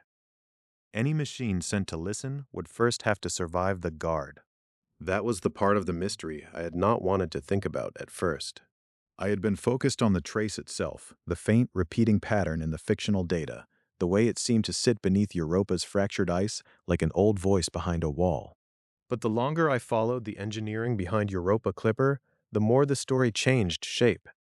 The spacecraft was not just an observer. It was a protected body moving through danger. NASA did not design Europa Clipper as if Europa were a quiet destination. It was built for Jupiter's neighborhood, and Jupiter's neighborhood is not gentle. The radiation environment near Europa is severe enough that the mission architecture had to accept a hard truth before the science could begin. The spacecraft could not simply settle into orbit around Europa and remain there, staring down at the ice for months at a time. That would have been the most emotionally satisfying version of the story. A patient sentinel circling the moon, listening continuously, watching the same ridges pass beneath it again and again until the buried signal gave itself away. But that is not the mission. Europa Clipper is planned to orbit Jupiter, not Europa, and to make repeated close flybys of the moon. NASA describes the mission as making nearly 50 flybys of Europa, with some passes coming as low as about 16 miles or 25 kilometers above the surface. The spacecraft dives in, gathers what it can, and moves away again. It returns on another path, at another time, over another region, each encounter brief and valuable. At first, that felt like a limitation. For the investigation, it meant that the supposed signal was never being watched in the way a radio astronomer might watch a fixed point in the sky through a long night. It was sampled in moments. It appeared in windows. It had to be compared across geometry, timing, instrument state, and the changing position of the spacecraft inside Jupiter's immense magnetic environment. But then I understood that the flybys were not just a compromise. They were survival. Europa lives inside Jupiter's influence. The same environment that makes the moon scientifically rich also makes it hostile to electronics. Charged particles, radiation, plasma, and electromagnetic effects are not background decoration there. They are part of the landscape. They shape the design of the spacecraft before any instrument ever turns toward the ice. Inside Europa Clipper is one of the clearest symbols of that design, the protective electronics vault. NASA describes this vault as having walls made of aluminum zinc alloy sheets about 1/3 of an inch thick, or 9.2 millimeters. That measurement is small enough to hold in the mind and large enough to change the fate of the mission. Less than the width of a finger, yet placed between Jupiter's radiation and the sensitive electronics that must command the spacecraft, preserve data, and keep the instruments alive. I kept returning to that number. 1/3 of an inch. 9.2 millimeters. A wall not built to keep vacuum out or air in, but to reduce the punishment of a planetary radiation environment. It was not armor in the cinematic sense. It was not a shining shield raised against a single blow. It was more patient than that. Layered into the spacecraft, it was an admission that every measurement near Europa comes at a cost. The vault made the fictional signal feel more difficult and more honest. If the spacecraft needed a protected chamber just to think clearly, then what did that say about the data it returned? What did it say about any pattern that seemed to have passed through ice, radiation, plasma, instrument electronics, spacecraft timing, and deep space communication before reaching a screen on Earth? The vault was not just protecting circuits. It was protecting trust. In the data review, I began to imagine the spacecraft as divided into two worlds. Outside was Jupiter's domain, the fast particles, the shifting plasma, the radiation belts, the vast magnetic system that had already taught us to suspect noise before meaning. Inside the vault was the fragile order of the mission, processors, commands, memory, the electronic logic that allowed the spacecraft to know where it was, what it had seen, and when to send that knowledge home. Between those worlds stood the aluminum zinc alloy wall. And in that wall, the whole mystery found its metaphor. Europa Clipper was being asked to understand a place it could not safely inhabit for long. It was being asked to listen to ice while fleeing the consequences of being near it. It was being asked to skim a moon that might hold a global ocean beneath its shell, but to do so in brief passes, like a scientist leaning into a storm with a microphone and stepping back before the storm damages the recorder. That changed how I read the fictional signal. I stopped thinking of it as a clean message waiting in a clean archive. If it existed at all, it existed inside a chain of hazards and defenses. The radar had to send and receive through complex ice. The spacecraft had to operate in a region shaped by Jupiter. The electronics had to be shielded. The flyby geometry had to be understood. The timing had to be checked. The apparent repetition had to survive every ordinary explanation before it could become extraordinary. The most tempting mistake would have been to treat protection as separation. To imagine that the vault made the spacecraft immune, that once the electronics were enclosed, the outside could no longer confuse the inside. But shielding does not erase an environment. It only makes operation possible within it. The vault reduces risk. The flyby strategy reduces exposure. Radiation-hardened design gives the mission a chance. None of it turns Europa into a quiet laboratory. That was why every close pass mattered. During each flyby, Europa Clipper would not have endless time. It would pass over terrain, gather measurements, and move on. The science would be built from recurrence and comparison. A feature seen once might be intriguing. A feature seen under different conditions would become more important. A signal that appeared only when the spacecraft crossed one geometry might be suspect. A signal that survived comparisons with plasma measurements, magnetic context, radar behavior, spacecraft state, and timing would become harder to dismiss. In the fictional investigation, I found myself waiting for those returns. Not because one pass could solve the mystery, but because one pass could fail to destroy it. The pattern did not need to become louder. It needed to remain itself after the obvious causes were stripped away. That is the quiet discipline deep space missions demand. They do not reward certainty too early. They ask for patience, for cross-checks, for suspicion treated not as cynicism, but as care. A spacecraft near Europa must be protected from radiation. A conclusion near Europa must be protected from imagination. The electronics vault became, for me, the chapter's central image, a small, fortified room inside a machine crossing one of the harshest environments any ocean-world mission has to face. Within it, the spacecraft carried the possibility of interpretation. Outside it, Jupiter pressed against every measurement. Below it, Europa's ice waited with its ridges, fractures, brines, voids, and unknown structures. Somewhere in the fictional record, a repeating trace continued to resemble something it had no right to resemble. Something from Earth. But by then, that resemblance was no longer enough. The vault had taught me that survival and knowledge were entangled. The machine could not listen without shielding itself. The data could not speak without passing through suspicion. And if the pattern really did echo something human, then the investigation had to turn away from Europa for a moment and look back across the dark toward the one planet we know has sent radio into the sky on purpose. The investigation had to turn back toward Earth. Not because Earth was the answer, not yet, and maybe not ever, but because the fictional trace under Europa's ice had begun to resemble the one thing we could not dismiss with a shrug, a pattern made by human intention. Not speech, not music, not a voice calling through space. Something simpler, colder, more mathematical.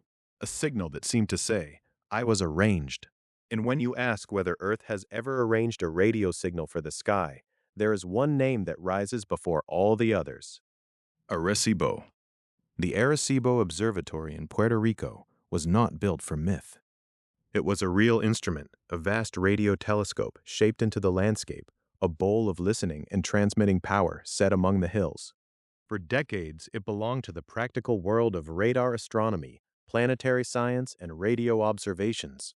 But on November 16, 1974, it also became the source of one of humanity's most famous deliberate messages to the universe. The Arecibo message was transmitted toward the globular cluster M13, a dense swarm of ancient stars in the constellation Hercules. It was not sent because anyone expected a quick answer. It was not a conversation in any ordinary sense. It was a demonstration, a public and scientific act, a way of showing that Earth could shape radio energy into information and send it outward with purpose. That distinction mattered to me as I studied the fictional Europa trace. Most radio noise does not care whether it is understood. Jupiter's emissions do not pause to introduce themselves. Plasma effects do not arrange their distortions for the comfort of a receiver. Instrument artifacts can look hauntingly regular, but their meaning usually dies when you trace them back through circuitry, timing, calibration, or geometry. The Arecibo message was different. It was built to be recognized as structure. It consisted of 1,679 bits. That number was not arbitrary in the way a random length might be. It was chosen so the message could be arranged into a simple pictorial format, a grid that would reveal information if the receiver found the right dimensions. In that picture, the message encoded a sequence of ideas about Earth and life as humans understood them. It began with numbers. That was the first gesture, the cleanest possible doorway. Before chemistry, before biology, before planets, before the image of a human body, there was counting. Numbers are not a language in the same way English or Spanish or any human tongue is a language, but they are one of the few things we hope might stand beyond culture. A pulse, a sequence, a relationship. The Arecibo message used numbers as a foundation, a way of saying that the pattern was not merely noise. Then came chemistry.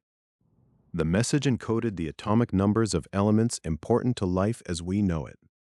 Hydrogen, carbon, nitrogen, oxygen, phosphorus. These are not exotic choices. They are not the names of imagined alien materials or cinematic crystals glowing under ice. They are the ordinary alphabet of terrestrial biology, the elements tied to the molecules from which Earth life is built. Then the message moved into DNA-related information. It attempted to describe, in compressed symbolic form, the chemistry associated with DNA, the molecule that carries genetic information in life on Earth. It was not a complete biology textbook sent into space. It was a sketch, a carefully arranged shorthand. The message included information related to the structure of DNA and the building blocks associated with it, trying to offer an outline of what kind of chemistry had produced the sender. Then came the human figure. Small, simple, almost fragile when imagined against the scale of interstellar space. A stylized human shape stood in the message, not as a portrait of one person, but as a claim that the signal had an origin in a living species capable of turning itself into a symbol. Around that figure were details meant to place humanity in context, to give scale, to point from chemistry toward embodiment. Then came the solar system. Not a full map in the way a spacecraft navigator would need one. More like a signature of address. The message represented the sun and its planets, with Earth marked as the place from which the message came. Here was the sender's location, simplified into a cosmic return label. Not exact enough for a landing, but clear enough in intent. This is our star, these are our worlds, this is where we stand. And finally, the telescope. The message included a representation of the Arecibo telescope itself, the instrument used to transmit the signal. That detail has always felt quietly moving to me. Humanity did not only send a sketch of life, it sent a sketch of the machine that made the sending possible. The message said, in effect, this is what we are made of, this is where we are, and this is the device by which we reached out. In the fictional investigation, that was the dangerous comparison. Because once you know the shape of a deliberate message, you can begin seeing echoes everywhere. A repeating trace becomes a number becomes a grid becomes a picture becomes a story. And the human mind, built to survive by finding patterns, can become too eager to turn faint regularity into intention.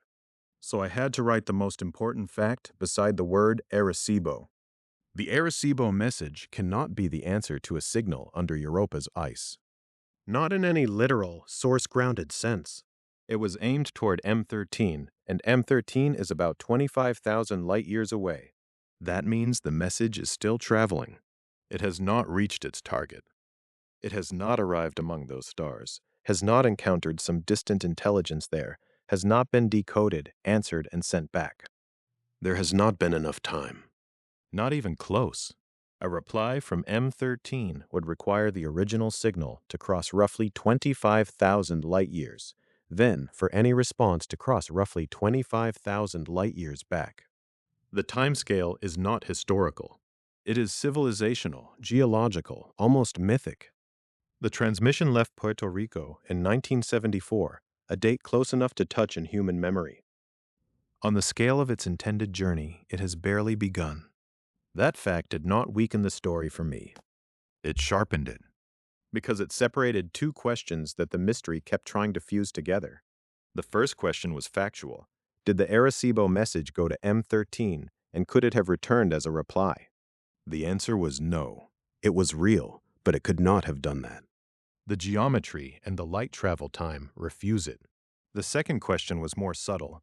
Has Earth ever created a radio message with the kind of structure that another listener might recognize as deliberate? The answer was yes. Arecibo proved that we have done exactly that. We have taken numbers, chemistry, DNA-related information, a human figure, the solar system, and a telescope, and we have turned them into bits. We have sent a self-portrait into the dark.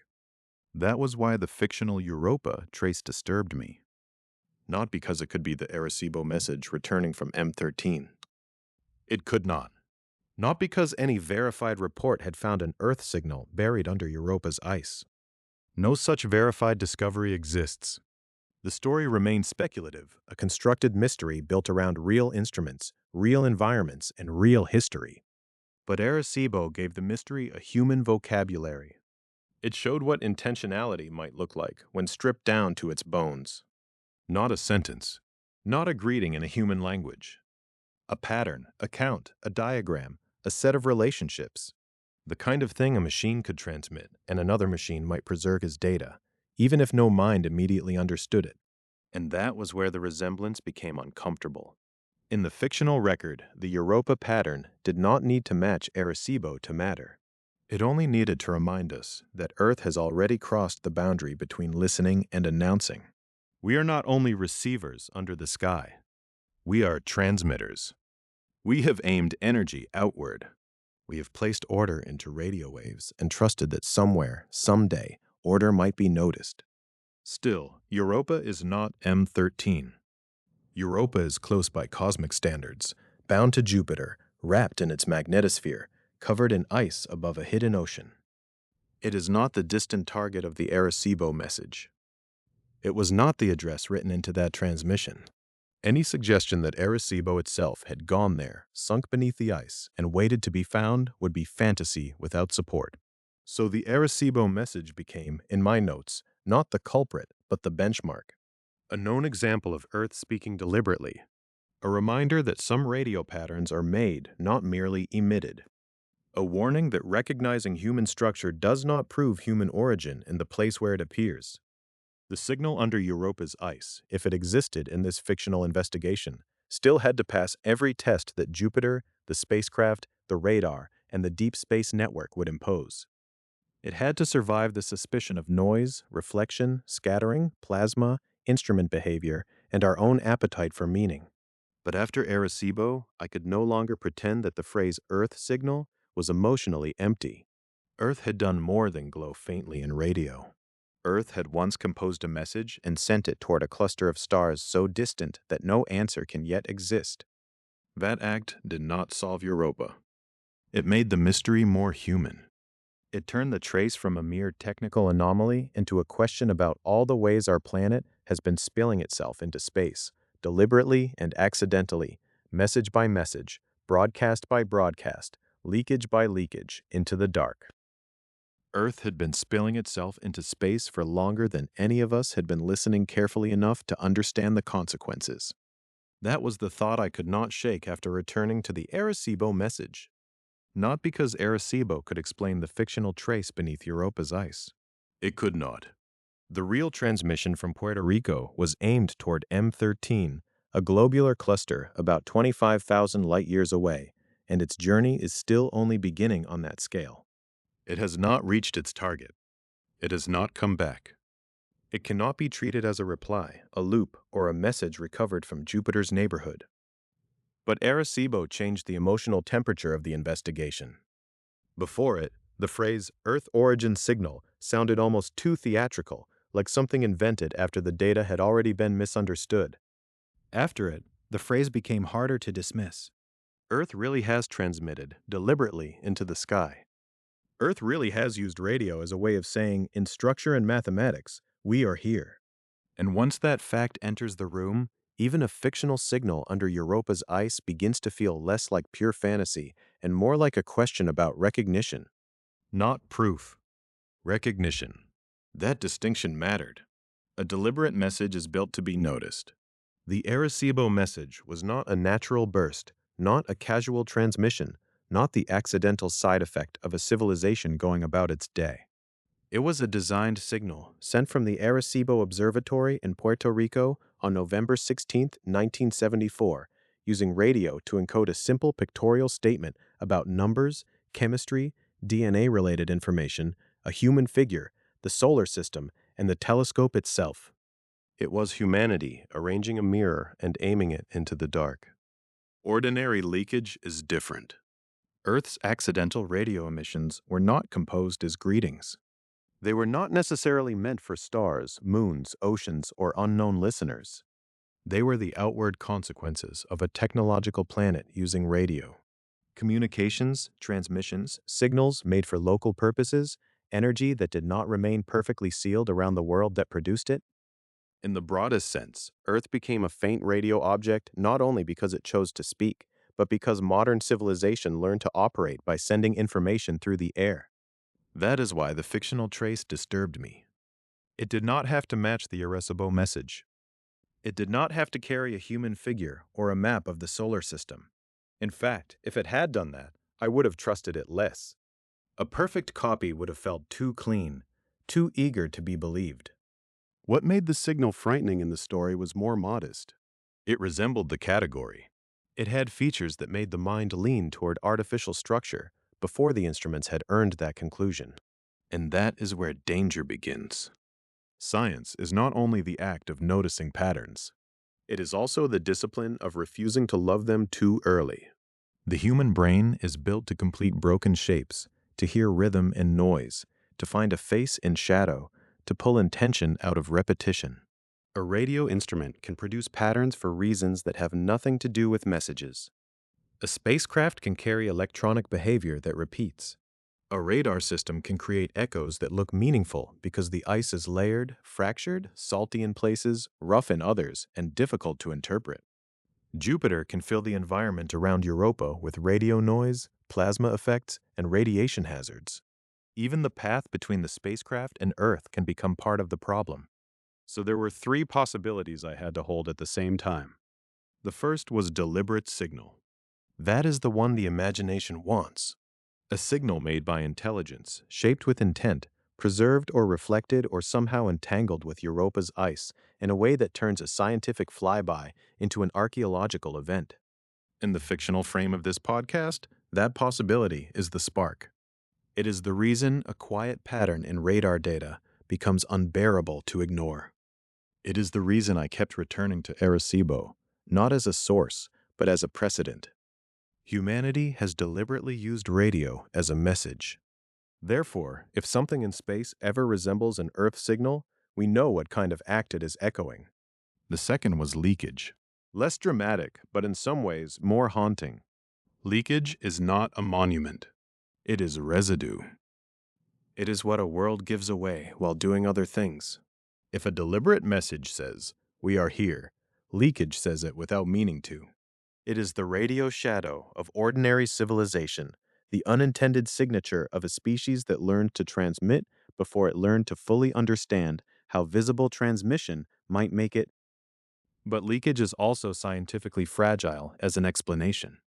Real radio waves do not behave like letters sealed in glass bottles. They spread. They weaken.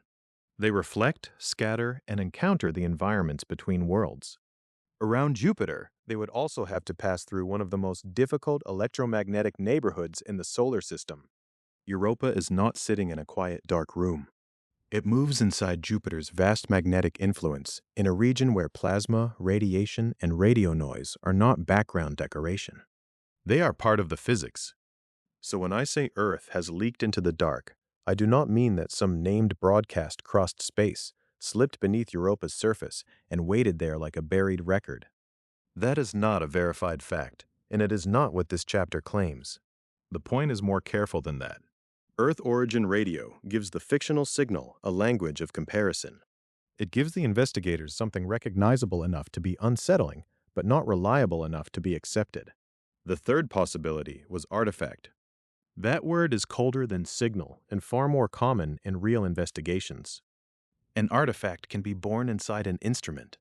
It can come from timing. It can come from processing. It can emerge when a spacecraft system, a radar pulse, a receiver, a noisy environment, and a human analysis pipeline interact in a way nobody expected. It can look like a discovery because it appears in the data. But appearing in the data is not the same as coming from the world being studied. Europa Clipper's Reason instrument, the radar for Europa assessment and sounding, ocean to near surface, makes this tension especially powerful for the story. Reason is built to send radar waves into Europa's ice and listen for echoes from within the shell. Its dual frequencies, 9 MHz and 60 MHz, were selected because different frequencies offer different trade-offs: penetration, roughness, scattering, and the problem of Jovian radio noise. That means Reason is not a passive ear waiting for a song. It is an active scientific system asking the ice questions and measuring how the ice answers. In that kind of system, a strange pattern is not automatically a voice. It may be a reflection. It may be a surface effect. It may be volume scattering within the ice. It may be an interaction with the charged environment around Europa. It may be a weakness in the way we separate the moon from Jupiter, the instrument from the target, the echo from the noise. A signal can be real and still not mean what we first think it means. That was the hardest part to accept. The fictional trace felt human because I was human. It felt like Earth because Earth was the only world whose radio habits I knew from the inside. Arecibo had taught me what intention could look like. Ordinary leakage had taught me that intention was not required for a planet to become radio visible. Instrument artifacts taught me humility. Between those three ideas, the mystery did not collapse. It became narrower, sharper, and more dangerous. If it was deliberate, then it belonged to a history of messages. If it was leakage, then it belonged to the unintended glow of civilization. If it was artifact, then it belonged to the machinery of listening itself. And Europa remained silent beneath all three. That silence mattered because the moon was not offering a confession. There was no inscription on the ice, no plume rising on command with a sample of the answer, no clean line between the surface and the hidden ocean below. There was only data, and data always arrives with a history. It has been produced by an instrument, shaped by an environment, transmitted across space, received on Earth, processed by systems, and interpreted by people who know what they hope is true. By then, the investigation had changed shape again. It was no longer enough to ask what the pattern resembled. Resemblance was the beginning, not the evidence. The real question was whether the trace could survive being followed backward through every link in the chain. Did it begin under Europa's ice, in some strange interaction between radar and frozen terrain? Did it begin in the spacecraft, inside electronics built to survive a radiation environment that had already forced engineers to shield the mission behind metal walls? Did it begin with Jupiter, whose magnetosphere could turn the space around Europa into a storm of charged particles and radio confusion? Or did it begin with Earth itself, not as a message buried in another world, but as interference, timing, expectation, or memory? To answer that, one listener would never be enough. A mystery like this could not belong to a single console, a single recording, a single beautiful trace on a screen.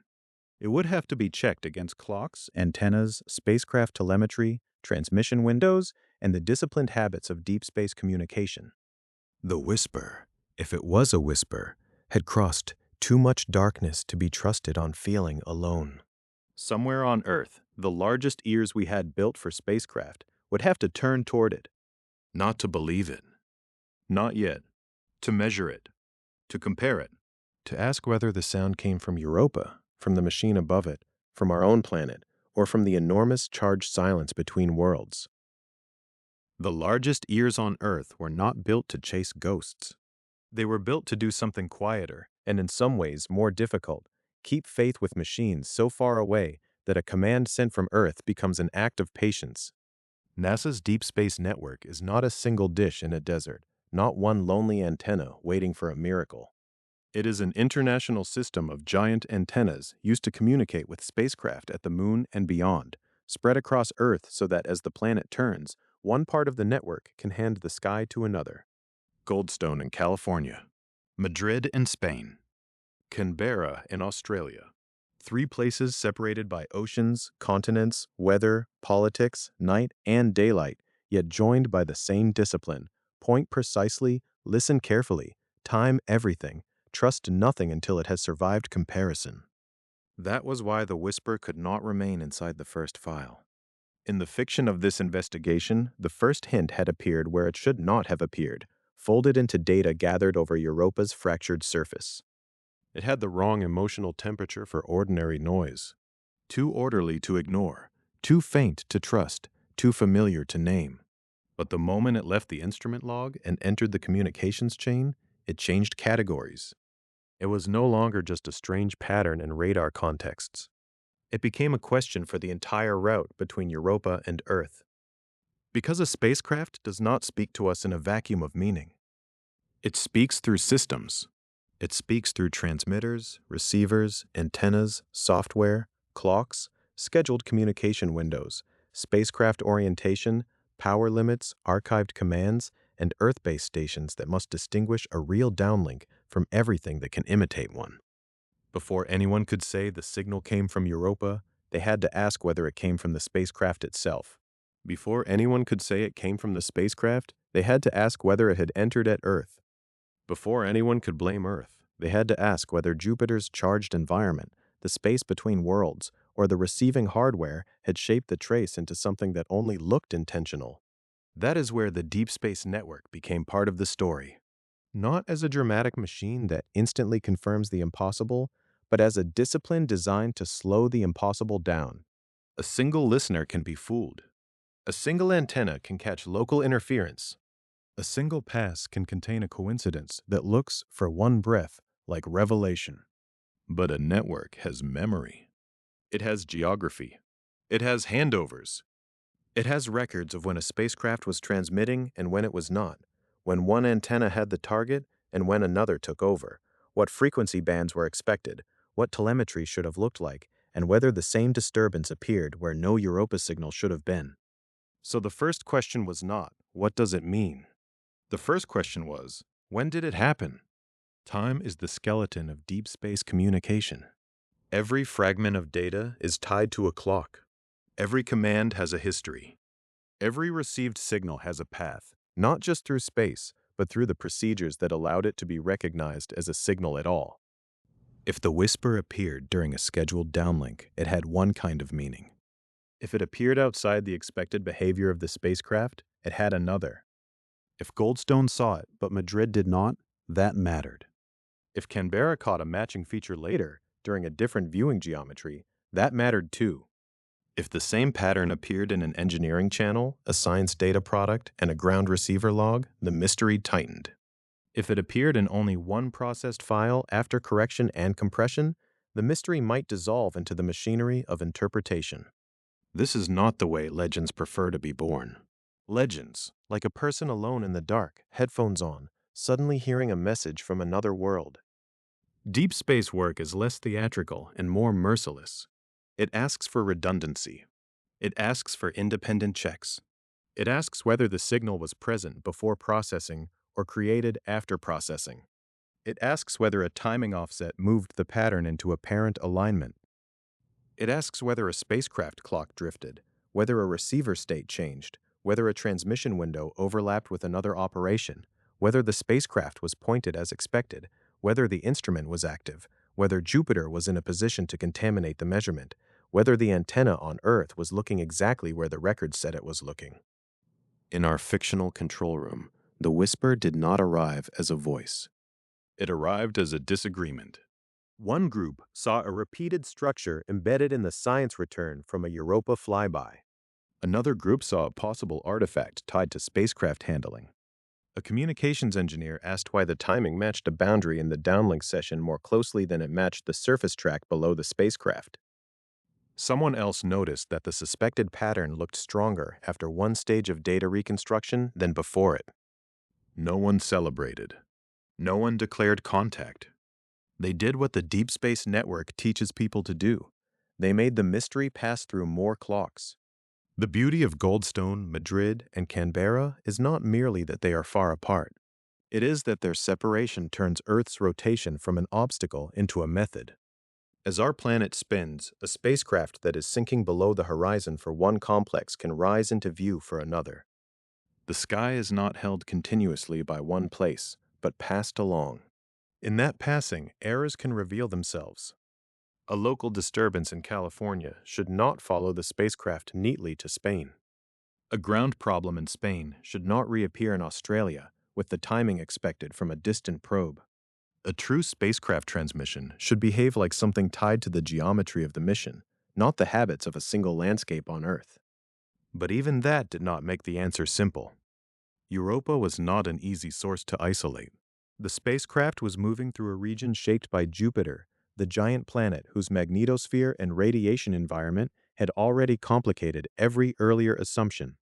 Europa Clipper itself was designed around that danger, protected by a radiation-hardened architecture and a vault because the environment near Jupiter is not gentle to electronics. The spacecraft would not remain continuously near Europa.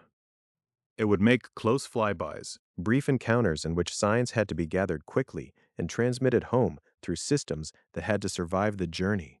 That meant every suspected whisper carried several possible origins at once. It could have been tied to Europa's ice, perhaps to a radar echo changed by fractures, brines, voids, roughness, or some buried structure we did not understand. It could have been tied to the spacecraft, to the way instruments, shielding, power systems, and transmitters behaved during the stress of a flyby. It could have been tied to Earth, a reflection of our own transmissions, assumptions, processing choices, or interference entering the chain where we least wanted it. Or it could have belonged to the space between them, to plasma, radiation, and radio noise, shaped by Jupiter's enormous magnetic domain. The Deep Space Network could not answer all of that alone. It was not an ocean probe. It was not an ice-penetrating radar. It could not tell us, by itself, whether something slept under Europa's shell. But it could do something just as important. It could protect the investigation from becoming a story too quickly. Because the most dangerous moment in a mystery is not when the evidence is weak. It is when the evidence begins to resemble what we hoped to find. An Earth-like pattern beneath Europa's ice was almost too powerful to look at directly. The mind wanted to leap. It wanted to imagine a broadcast trapped in frozen layers, a human signal preserved in an alien archive, a message that had somehow crossed the solar system and been hidden beneath a moon of Jupiter. But communications discipline forced the image back into pieces. Where was the original timestamp? Which antenna received which portion? Was the same structure visible in raw telemetry? Did the signal appear before or after correction? Did it correlate with spacecraft operations? Did it repeat during another flyby, over another part of the moon, under another receiving station? Those questions did not make the whisper less haunting. They made it more real. Not real as in confirmed. Real as in properly threatened by doubt. By the end of the cross-check, the fictional trace had not become a discovery. It had become a survivor. Not proof. Not a message. Not yet even a source. But it had survived enough routine suspicion to remain on the table. Goldstone had not explained it away. Madrid had not erased it. Canberra had not turned it into a local accident. The timing still held a shape that made the room quiet. And yet the deepest problem remained untouched.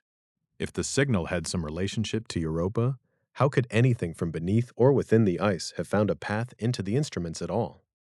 The shell was thick. The ocean, if it was involved, was deeper still. The radar could probe, but not magically translate every echo into certainty. Jupiter could confuse, Earth could intrude, and the spacecraft could deceive us without intending to. What the network gave us was not an answer, but permission to keep asking. So the investigation turned back toward Europa's surface, toward the places where the ice might not be a sealed wall, toward the strange possibility that something from below could sometimes reach above, toward observations that had tempted scientists for years with a vision both simple and unstable, water vapor rising from Europa, appearing and disappearing, present in some searches and absent in others. A whisper had survived the antennas. Now it needed a doorway. A doorway is a dangerous thing to imagine on Europa. Not because Europa is empty of openings. Its surface, as Voyager and Galileo taught us, is not smooth, not simple, not the frozen face of a dead ball. It is fractured, crossed, disrupted, and remade in patterns that look almost intentional until you remember the scale of the forces involved. Ice can bend. Ice can break. Ice can drift over warmer material below. A shell that seems solid from orbit may still contain brines, cracks, voids, and regions where the surface has been pulled apart and sealed again. But a doorway is dangerous because it sounds too much like an answer. And by the time the Deep Space Network had finished stripping away the easy explanations for the whisper, that was what I wanted most. An answer simple enough to draw on a screen. The signal was under the ice. The ocean was below. Somewhere, perhaps, something had risen. A fracture had opened. Vapor had escaped. A plume had carried material upward, turning Europa's sealed interior into something reachable. The buried radio pattern had found its way into the data, not by magic, not by impossible transmission through miles of ice, but through one of the few natural shortcuts Europa might provide. A plume. It was the most tempting word in the room. It was also one of the least stable. NASA's Hubble Space Telescope has reported observations that are consistent with possible water vapor plumes at Europa. That wording matters. Consistent with. Possible. Water vapor rising above the limb of the moon, suggested in ultraviolet observations, appearing like the kind of event that could make an ocean world feel suddenly less sealed. If such plumes exist, they would matter enormously. They could offer a way for material from Europa's interior, or from shallow reservoirs within the ice shell, to reach space without a lander drilling through the full thickness of the crust.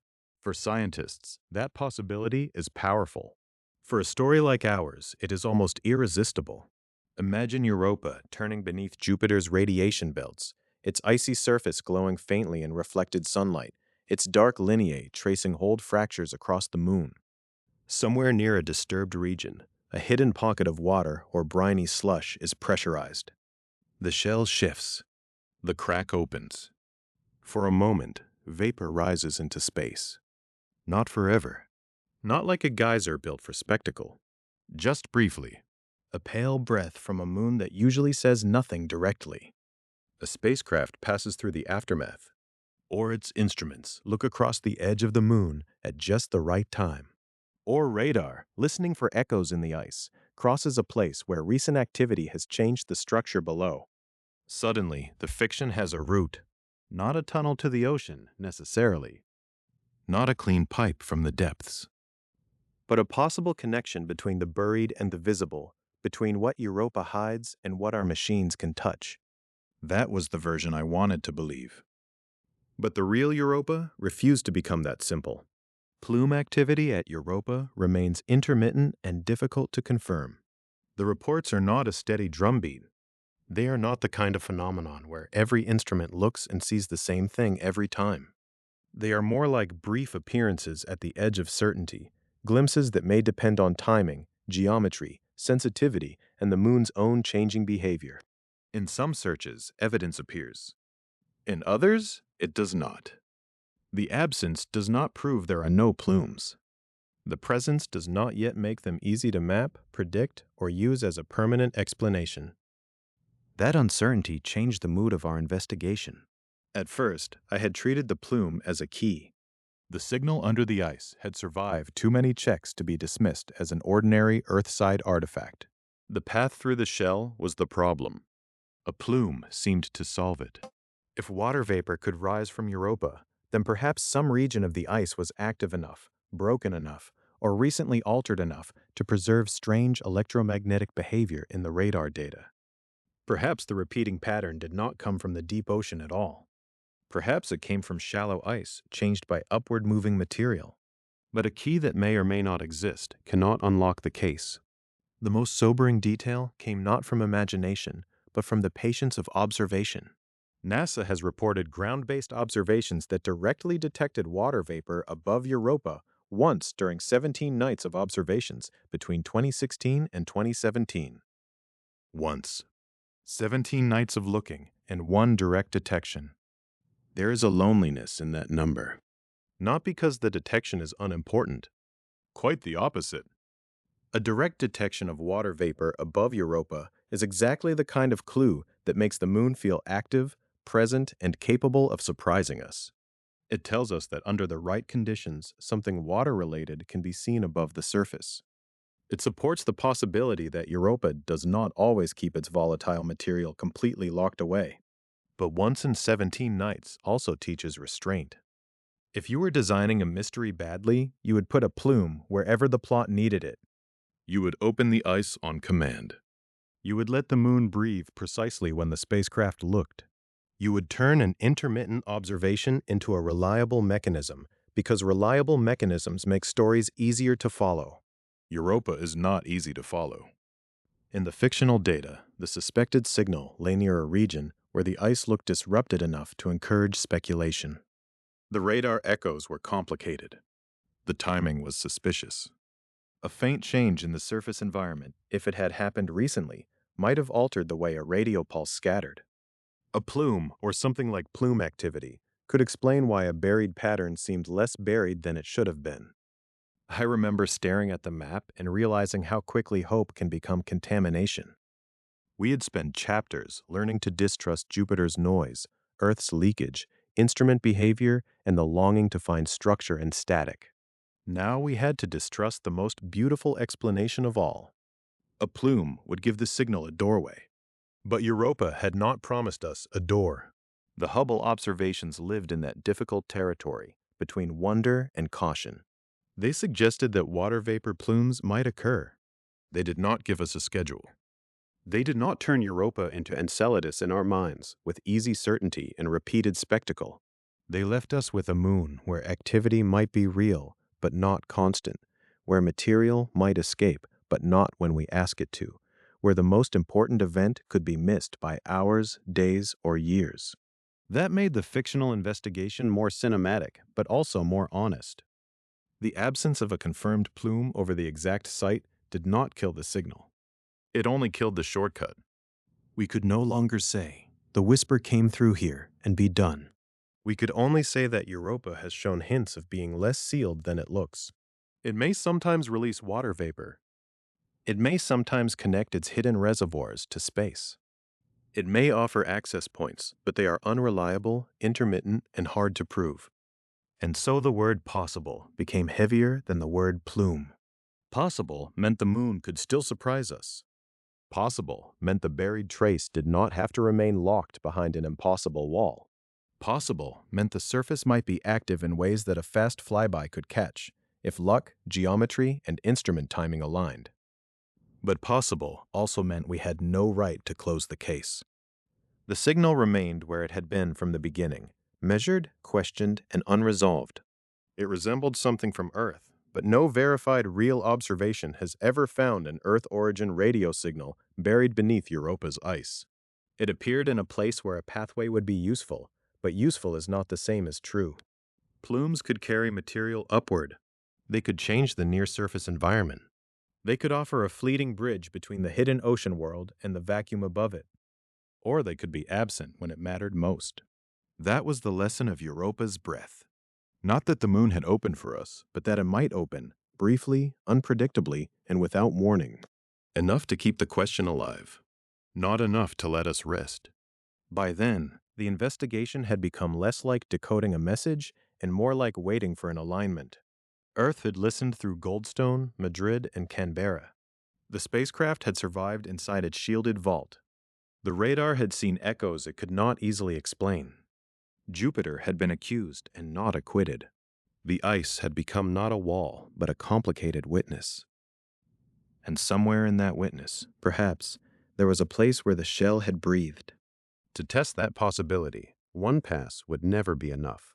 Europa would have to be approached again and again, each encounter brief, each geometry different, each look at the surface another chance to separate pattern from accident. The mystery no longer needed a single dramatic descent. It needed patience at orbital speed, a mission built not to linger at Europa, but to return to it repeatedly, crossing its face in close flybys, while the moon kept its secrets just barely within reach. The mystery no longer needed a single dramatic descent. It needed repetition. That was the first hard lesson of Europa Clipper's design, and maybe the most honest one. Europa would not be solved by hovering above one crack in the ice, waiting for the moon to confess. It would be approached in motion, in fragments, in carefully planned encounters that lasted only long enough for the instruments to gather what they could before Jupiter's gravity and radiation carried the spacecraft onward. Europa Clipper was built around that patience. In the real world, it began its journey far from Jupiter, under the bright air of Florida. NASA's Europa Clipper launched from NASA's Kennedy Space Center on October 14, 2024, aboard a SpaceX Falcon Heavy. It did not rise as a machine already holding answers. It rose as a question with solar arrays, shielding, antennas, instruments, fuel, and a flight plan measured in years.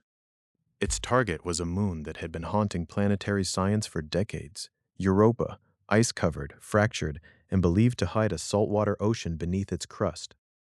The planned arrival at Jupiter is April 2030. That date matters because deep space missions turn curiosity into endurance. Between launch and arrival, the spacecraft is not a cinematic arrow fired straight into revelation. It is a carefully navigated body moving through the solar system, shaped by gravity, trajectory design, power limits, communications, and time. Every future measurement at Europa depends first on surviving the journey to Jupiter, entering the right path through that planet's dangerous neighborhood, and arranging encounter after encounter with a moon that does not wait politely in place. In our story, by the time the first reconstructed traces of the buried pattern appeared in the data, it was tempting to imagine Europa Clipper as a hunter circling Europa itself, locked around the moon, passing again and again over the same wounded patch of ice. But that is not the actual mission profile. Europa Clipper is not designed to orbit Europa directly. Instead, it will orbit Jupiter and conduct close flybys of Europa. NASA describes the mission as making nearly 50 flybys of the moon, using those repeated passes to build a detailed investigation of Europa's surface, ice shell, composition, geology, and environment. This distinction sounds technical until you place it inside Jupiter's system. Then it becomes survival. Europa lives inside one of the harshest radiation environments a spacecraft can visit. We have already stood with the engineers at the edge of that fact, looking at the shielded vault built to protect Europa Clipper's electronics. We have already heard Jupiter named as the first suspect whenever a signal behaves too neatly. To remain continuously close to Europa would mean remaining deep in the hazard. A flyby mission lets the spacecraft dive toward the moon, take measurements, and then move away again, reducing the time spent in the worst conditions. So the investigation becomes rhythmic. Approach. Listen. Image. Sound the ice. Pass through the geometry. Leave. Then wait. Then return. Nearly 50 times, the moon comes back into reach. Some of those flybys may pass as low as about 16 miles, or 25 kilometers above Europa's surface. That is not far in planetary terms. It is the kind of distance that turns a moon from a world into terrain. At that altitude, Europa is no longer just the bright, scarred sphere that Voyager saw from afar. It becomes a passing landscape of ridges, bands, fractures, plains, chaos terrain, shadows, and ice shaped by stresses that have been working for ages. But even at 16 miles, the spacecraft is not landing. It is not drilling. It is not lowering a probe into the ice. It is moving fast, using instruments to turn a brief overhead passage into as much evidence as possible.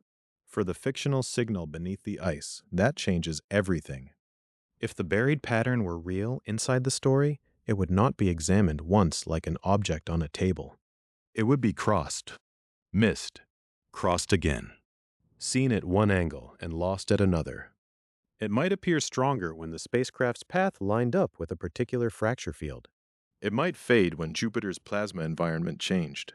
It might seem to echo from the shallow ice during one encounter and vanish into noise during the next. Every flyby would become a test of whether the pattern belonged to Europa or to circumstance.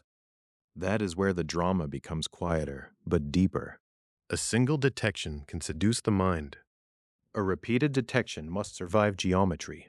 Europa Clipper's flybys are not identical. Each pass has its own conditions, its own track over the surface, its own observing opportunities. The spacecraft's instruments must gather their data in those windows, while mission planners balance science goals against power, radiation exposure, communications, and the mechanics of movement through Jupiter's gravity. The result is a mission that treats Europa not as a place to possess, but as a place to sample with discipline. In the story, the team begins to mark the possible signal's footprint against this pattern of encounters. Not a red circle on a map, not a dramatic X carved into the ice, but a statistical ghost spread across ground tracks, instrument modes, timing records, and reconstructed spacecraft positions. If a pass crossed near the suspected region and the pattern returned, that mattered. If another pass crossed a similar terrain and found nothing, that mattered too. If the signal appeared only when the spacecraft's orientation matched a certain communications configuration, then Europa became less likely. If it appeared only in certain parts of Jupiter's plasma environment, Jupiter moved back into the room. A flyby mission does not just collect evidence. It forces evidence to behave consistently. And still, we have to keep the central boundary clear. Europa Clipper is not a life detection mission. That sentence is easy to say and difficult to hold on to inside a mystery like this. The imagination wants to run ahead. A buried signal beneath Europa's ice sounds like a message. A message sounds like intelligence. Intelligence sounds like life. And life, once imagined, becomes almost impossible to unsee. But NASA's stated science goal for Europa Clipper is not to find life directly. It is to determine whether places below Europa's surface could support life. That difference is not a retreat from wonder. It is the structure that makes the mission scientifically strong. Habitability is a different question from detection. It asks whether the ingredients and conditions could exist, water, chemistry, energy, and an environment where life as we understand it might be possible. Europa is compelling because strong evidence points to a saltwater ocean under its icy crust, and because its surface shows signs of long geological complexity. But a potentially habitable place is not the same as an inhabited place. A pattern that resembles something meaningful is not the same as a message.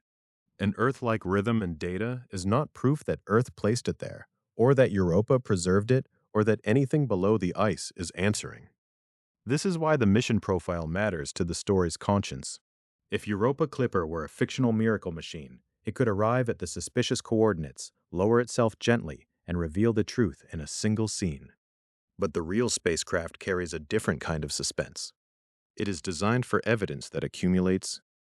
It passes over the moon again and again, not with certainty, but with instruments that can compare surface features, ice structure, magnetic conditions, plasma behavior, composition, heat, dust, and images. The question becomes not, what did one instrument think it heard, but what does the whole spacecraft see when Europa is examined as a system? By the time the flyby sequence begins to frame the buried signal, the phrase itself starts to feel unstable. Buried signal. Earth signal.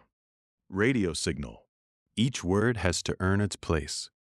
Buried implies the ice can hold or shape the pattern in a meaningful way. Earth implies an origin that must be separated from leakage, spacecraft systems, communication artifacts, and human expectation. Radio implies a frequency, a path, a medium, and a receiver, all of them vulnerable to interference. Signal implies intention, or at least coherence, when the first duty of science is to ask whether coherence has been manufactured by the way we searched. So Europa Clipper arrives not at an answer, but at the question in its most disciplined form. It arrives at Jupiter in April 2030, after leaving Earth from Kennedy Space Center in Florida on a Falcon Heavy in October 2024. It enters a campaign of nearly 50 close flybys, some skimming as low as about 16 miles above Europa's ice. It does not orbit the moon directly, because Europa's beauty is embedded in danger. It does not carry the promise of finding life, because its mission is more careful than that. It asks whether the hidden environments below the surface could support life.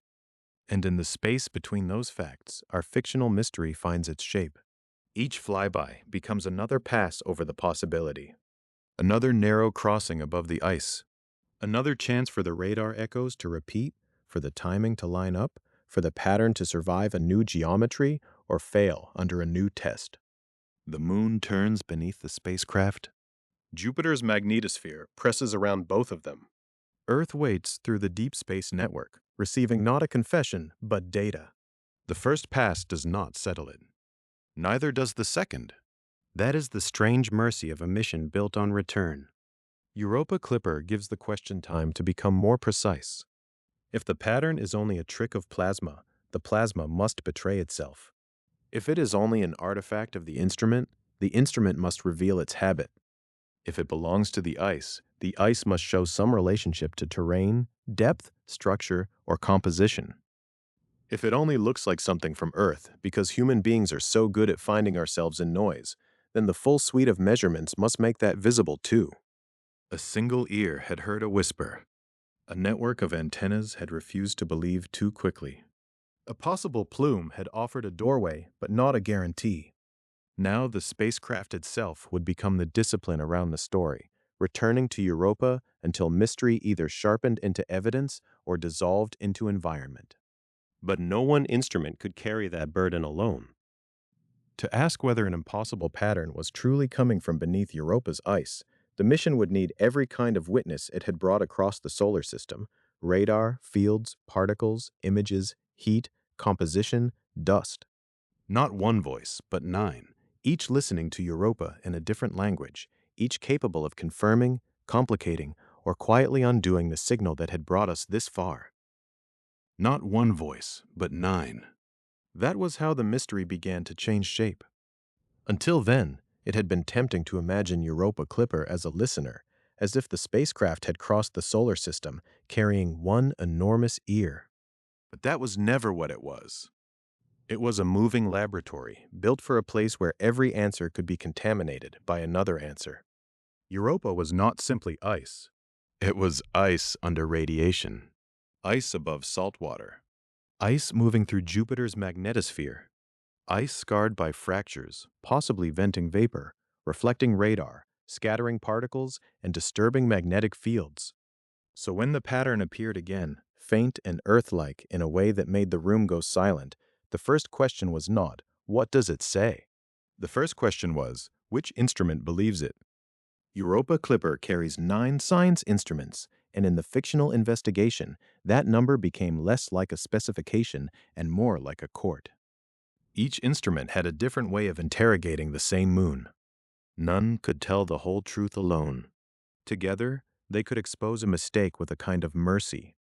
There was reason, the radar for Europa assessment and sounding, ocean to near surface. We had already learned to fear and depend on it. It sent radio waves into the ice at 9 megahertz and 60 megahertz, listening for echoes from structures beneath the surface. If the impossible pattern had anything to do with layering, voids, brines, or buried interfaces inside the ice shell, reason was the instrument most likely to make the mystery visible. It was the instrument that made the story feel possible in the first place, because it worked in the language of radio and reflection. But reason was not a truth machine. Radar echoes are shaped by roughness, scattering, absorption, geometry, and noise. A signal that seems organized may be the result of structure, or it may be the result of how a pulse meets broken ice. In the data, the pattern did not vanish immediately. That was the dangerous part. It survived the first ordinary objections. It did not appear only once. It did not collapse into a single obvious telemetry glitch. It seemed tied to a region of terrain, and it seemed to strengthen under certain viewing conditions. That was enough to keep us listening. It was not enough to let us believe. The magnetometer brought a different kind of witness. Galileo had already taught science to take Europa's magnetic behavior seriously. The moon's response to Jupiter's changing magnetic environment had strengthened the case for a conducting layer beneath the ice, most likely a salty global ocean. Europa Clipper's magnetometer belonged to that same broad question. It was not listening for a human message. It was listening for fields, for the electromagnetic signature of a moon with hidden water. In our investigation, that mattered because a salty ocean is not a passive backdrop. It conducts. It responds. It can help create an induced magnetic field. And if Europa's ocean can alter the magnetic environment around the moon, then any strange pattern in electromagnetic data must be treated with suspicion before it is treated with wonder. This is where PIMS became essential. PIMS, the plasma instrument for magnetic sounding, sounds technical in the way all honest instruments do. Its name does not promise discovery. It promises subtraction. Around Europa, plasma from Jupiter's magnetosphere can distort what a magnetometer measures. Charged particles move through the environment. They create currents and magnetic effects of their own. If you want to isolate the signal that might come from Europa's ocean, you also have to understand the plasma that surrounds Europa at that moment. PIMS helps with that separation. In simple terms, the magnetometer measures the magnetic field, but that field includes more than the ocean's induced response. It includes plasma-related effects from Jupiter's vast magnetic environment. PIMS measures the plasma conditions that can contaminate or modify the magnetic reading. When the two instruments are used together, scientists can better distinguish what belongs to Europa's interior from what belongs to the space around it. That distinction became the center of the chapter no one wanted to write. Because the pattern survived some checks, when the plasma conditions were mild in the model, the Earth-like rhythm remained in a reduced form. When the spacecraft orientation changed, parts of it stayed aligned with the terrain rather than the spacecraft frame. When the radar returns were compared across more than one pass, the shape did not behave like a simple burst from Jupiter or an obvious communications artifact. It had persistence. Not proof. Persistence. And persistence can be seductive. The imaging systems gave the pattern a surface. Where the radar suggested a buried structure, the cameras asked what kind of landscape sat above it. Europa's face is full of lines and chaos, but images matter because they keep speculation from floating free. A strange return beneath smooth ice is one kind of question. A strange return beneath fractured terrain is another. A return near a region that might have been disrupted or renewed becomes more complicated still. The images did not show a transmitter. They did not show a doorway. They showed Europa doing what Europa does, presenting a surface that looked at once geological and almost written. Ridges crossed ridges. Dark bands ran like healed wounds. The human eye wanted sequence, intention, syntax. The instrument only gave shape. The spectrometers brought composition into the room. If something unusual in the signal corresponded with unusual materials at the surface, that would matter. Salts, processed ice, radiation-altered chemistry, or other compositional differences could affect how the surface and near surface interacted with energy. The spectrometers did not decode a message. They tested whether the terrain above the mystery had a chemical personality of its own. It did. But Europa is not chemically plain anywhere. Jupiter's radiation alters the surface environment.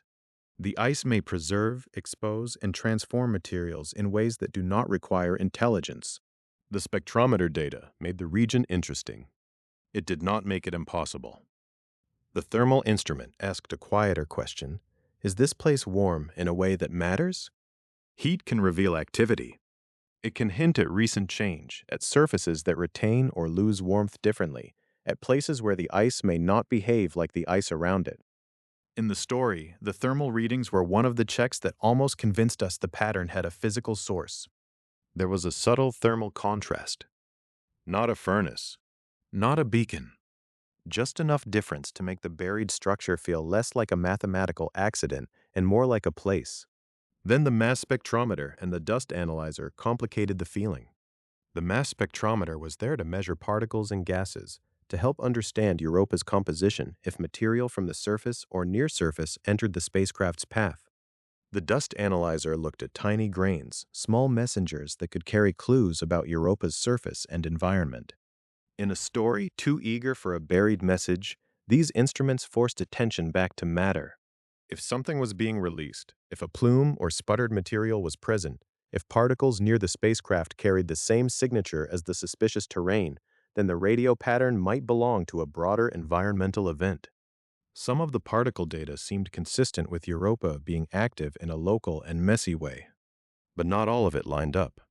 That was the fracture in the mystery. The radar pattern seemed too structured to ignore. The magnetic correction with PIMS did not erase every trace. The images gave the region a plausible geological stage. The spectrometers and thermal instrument made it interesting. The mass spectrometer and dust analyzer suggested that the environment itself had a story to tell. But the timing was imperfect. The strength did not scale cleanly. Some passes that should have made the pattern clearer did not. Some corrections that should have left it untouched weakened it. When plasma effects were modeled more aggressively, the Earth-like quality became less stable. When the radar geometry changed, the apparent sequence shifted just enough to become troubling. Not random. Not reliable.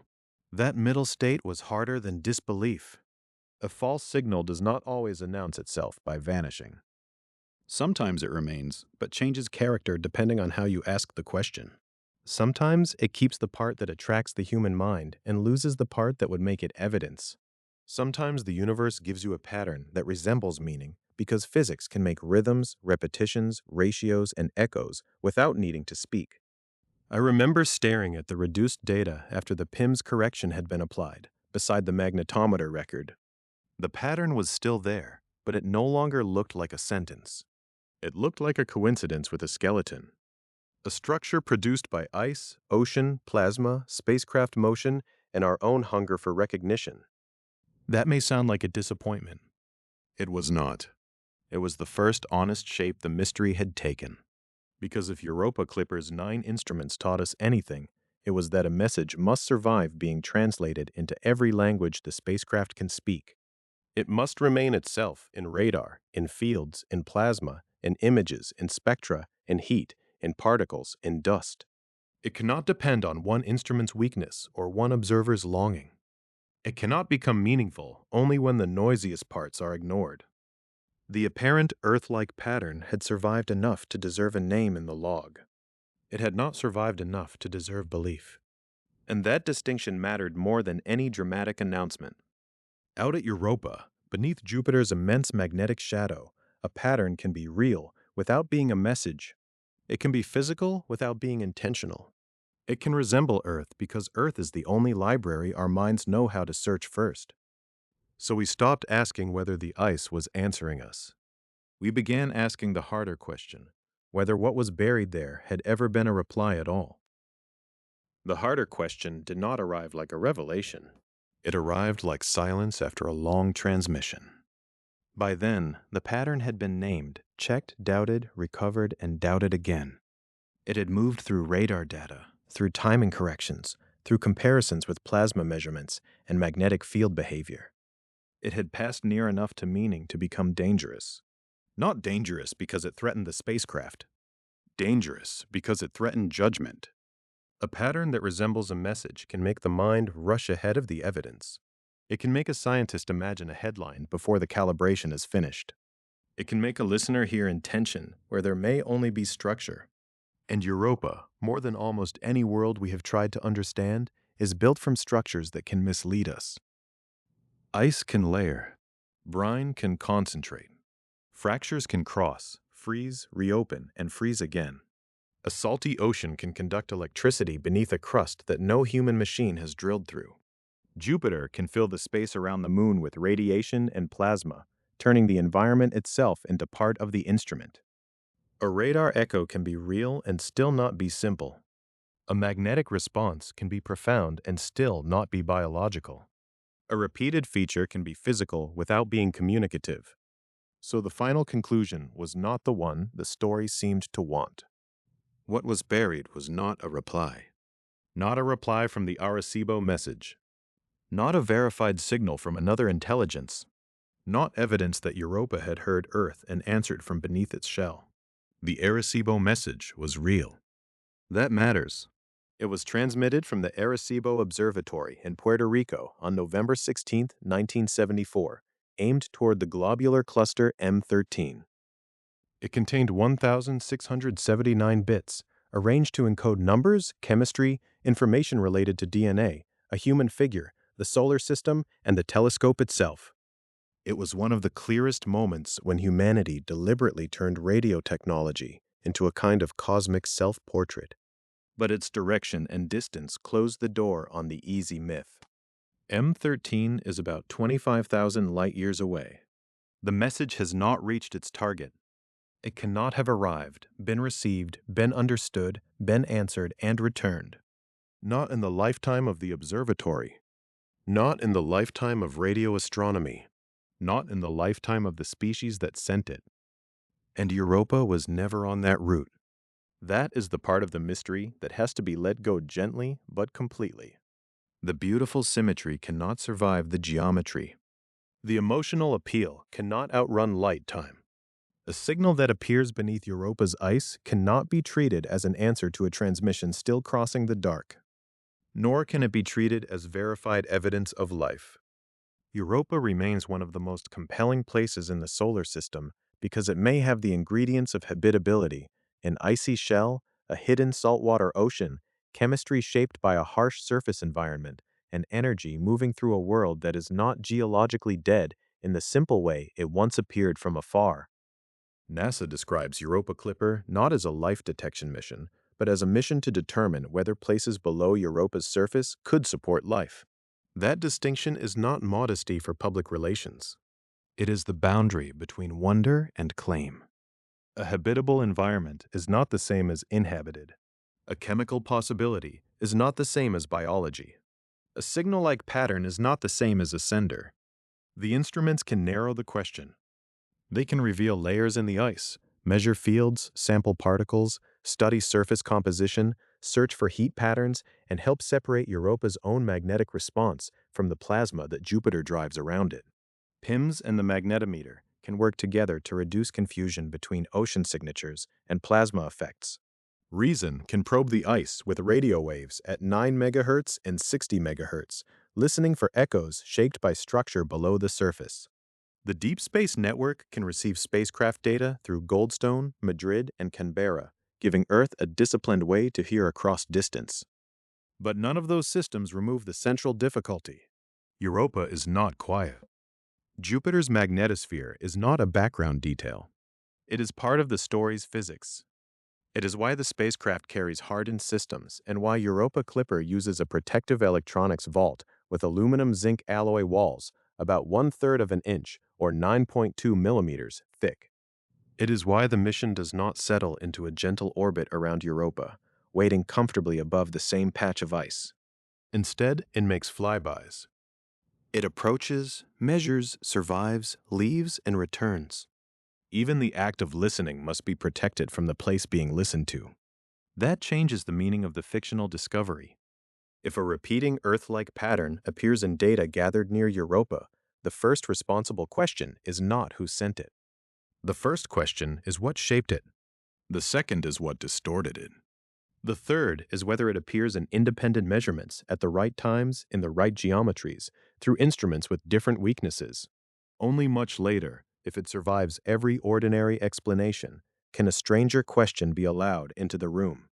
In our case, it did not survive that far. It remained a pattern. It remained interesting. It remained a feature worth preserving in the log, studying again, and comparing against future passes. But it did not become proof. It did not become a message. It did not become the voice of Europa, or Earth reflected back to itself from an ocean moon. And still, that does not make the journey empty. There is a quieter ending, and maybe a more honest one. Europa did not need to answer the Arecibo message to change the way we listen. It did not need to send a greeting, or hide an ancient broadcast in its ice, or become a mirror for human loneliness. Its real power is stranger than that.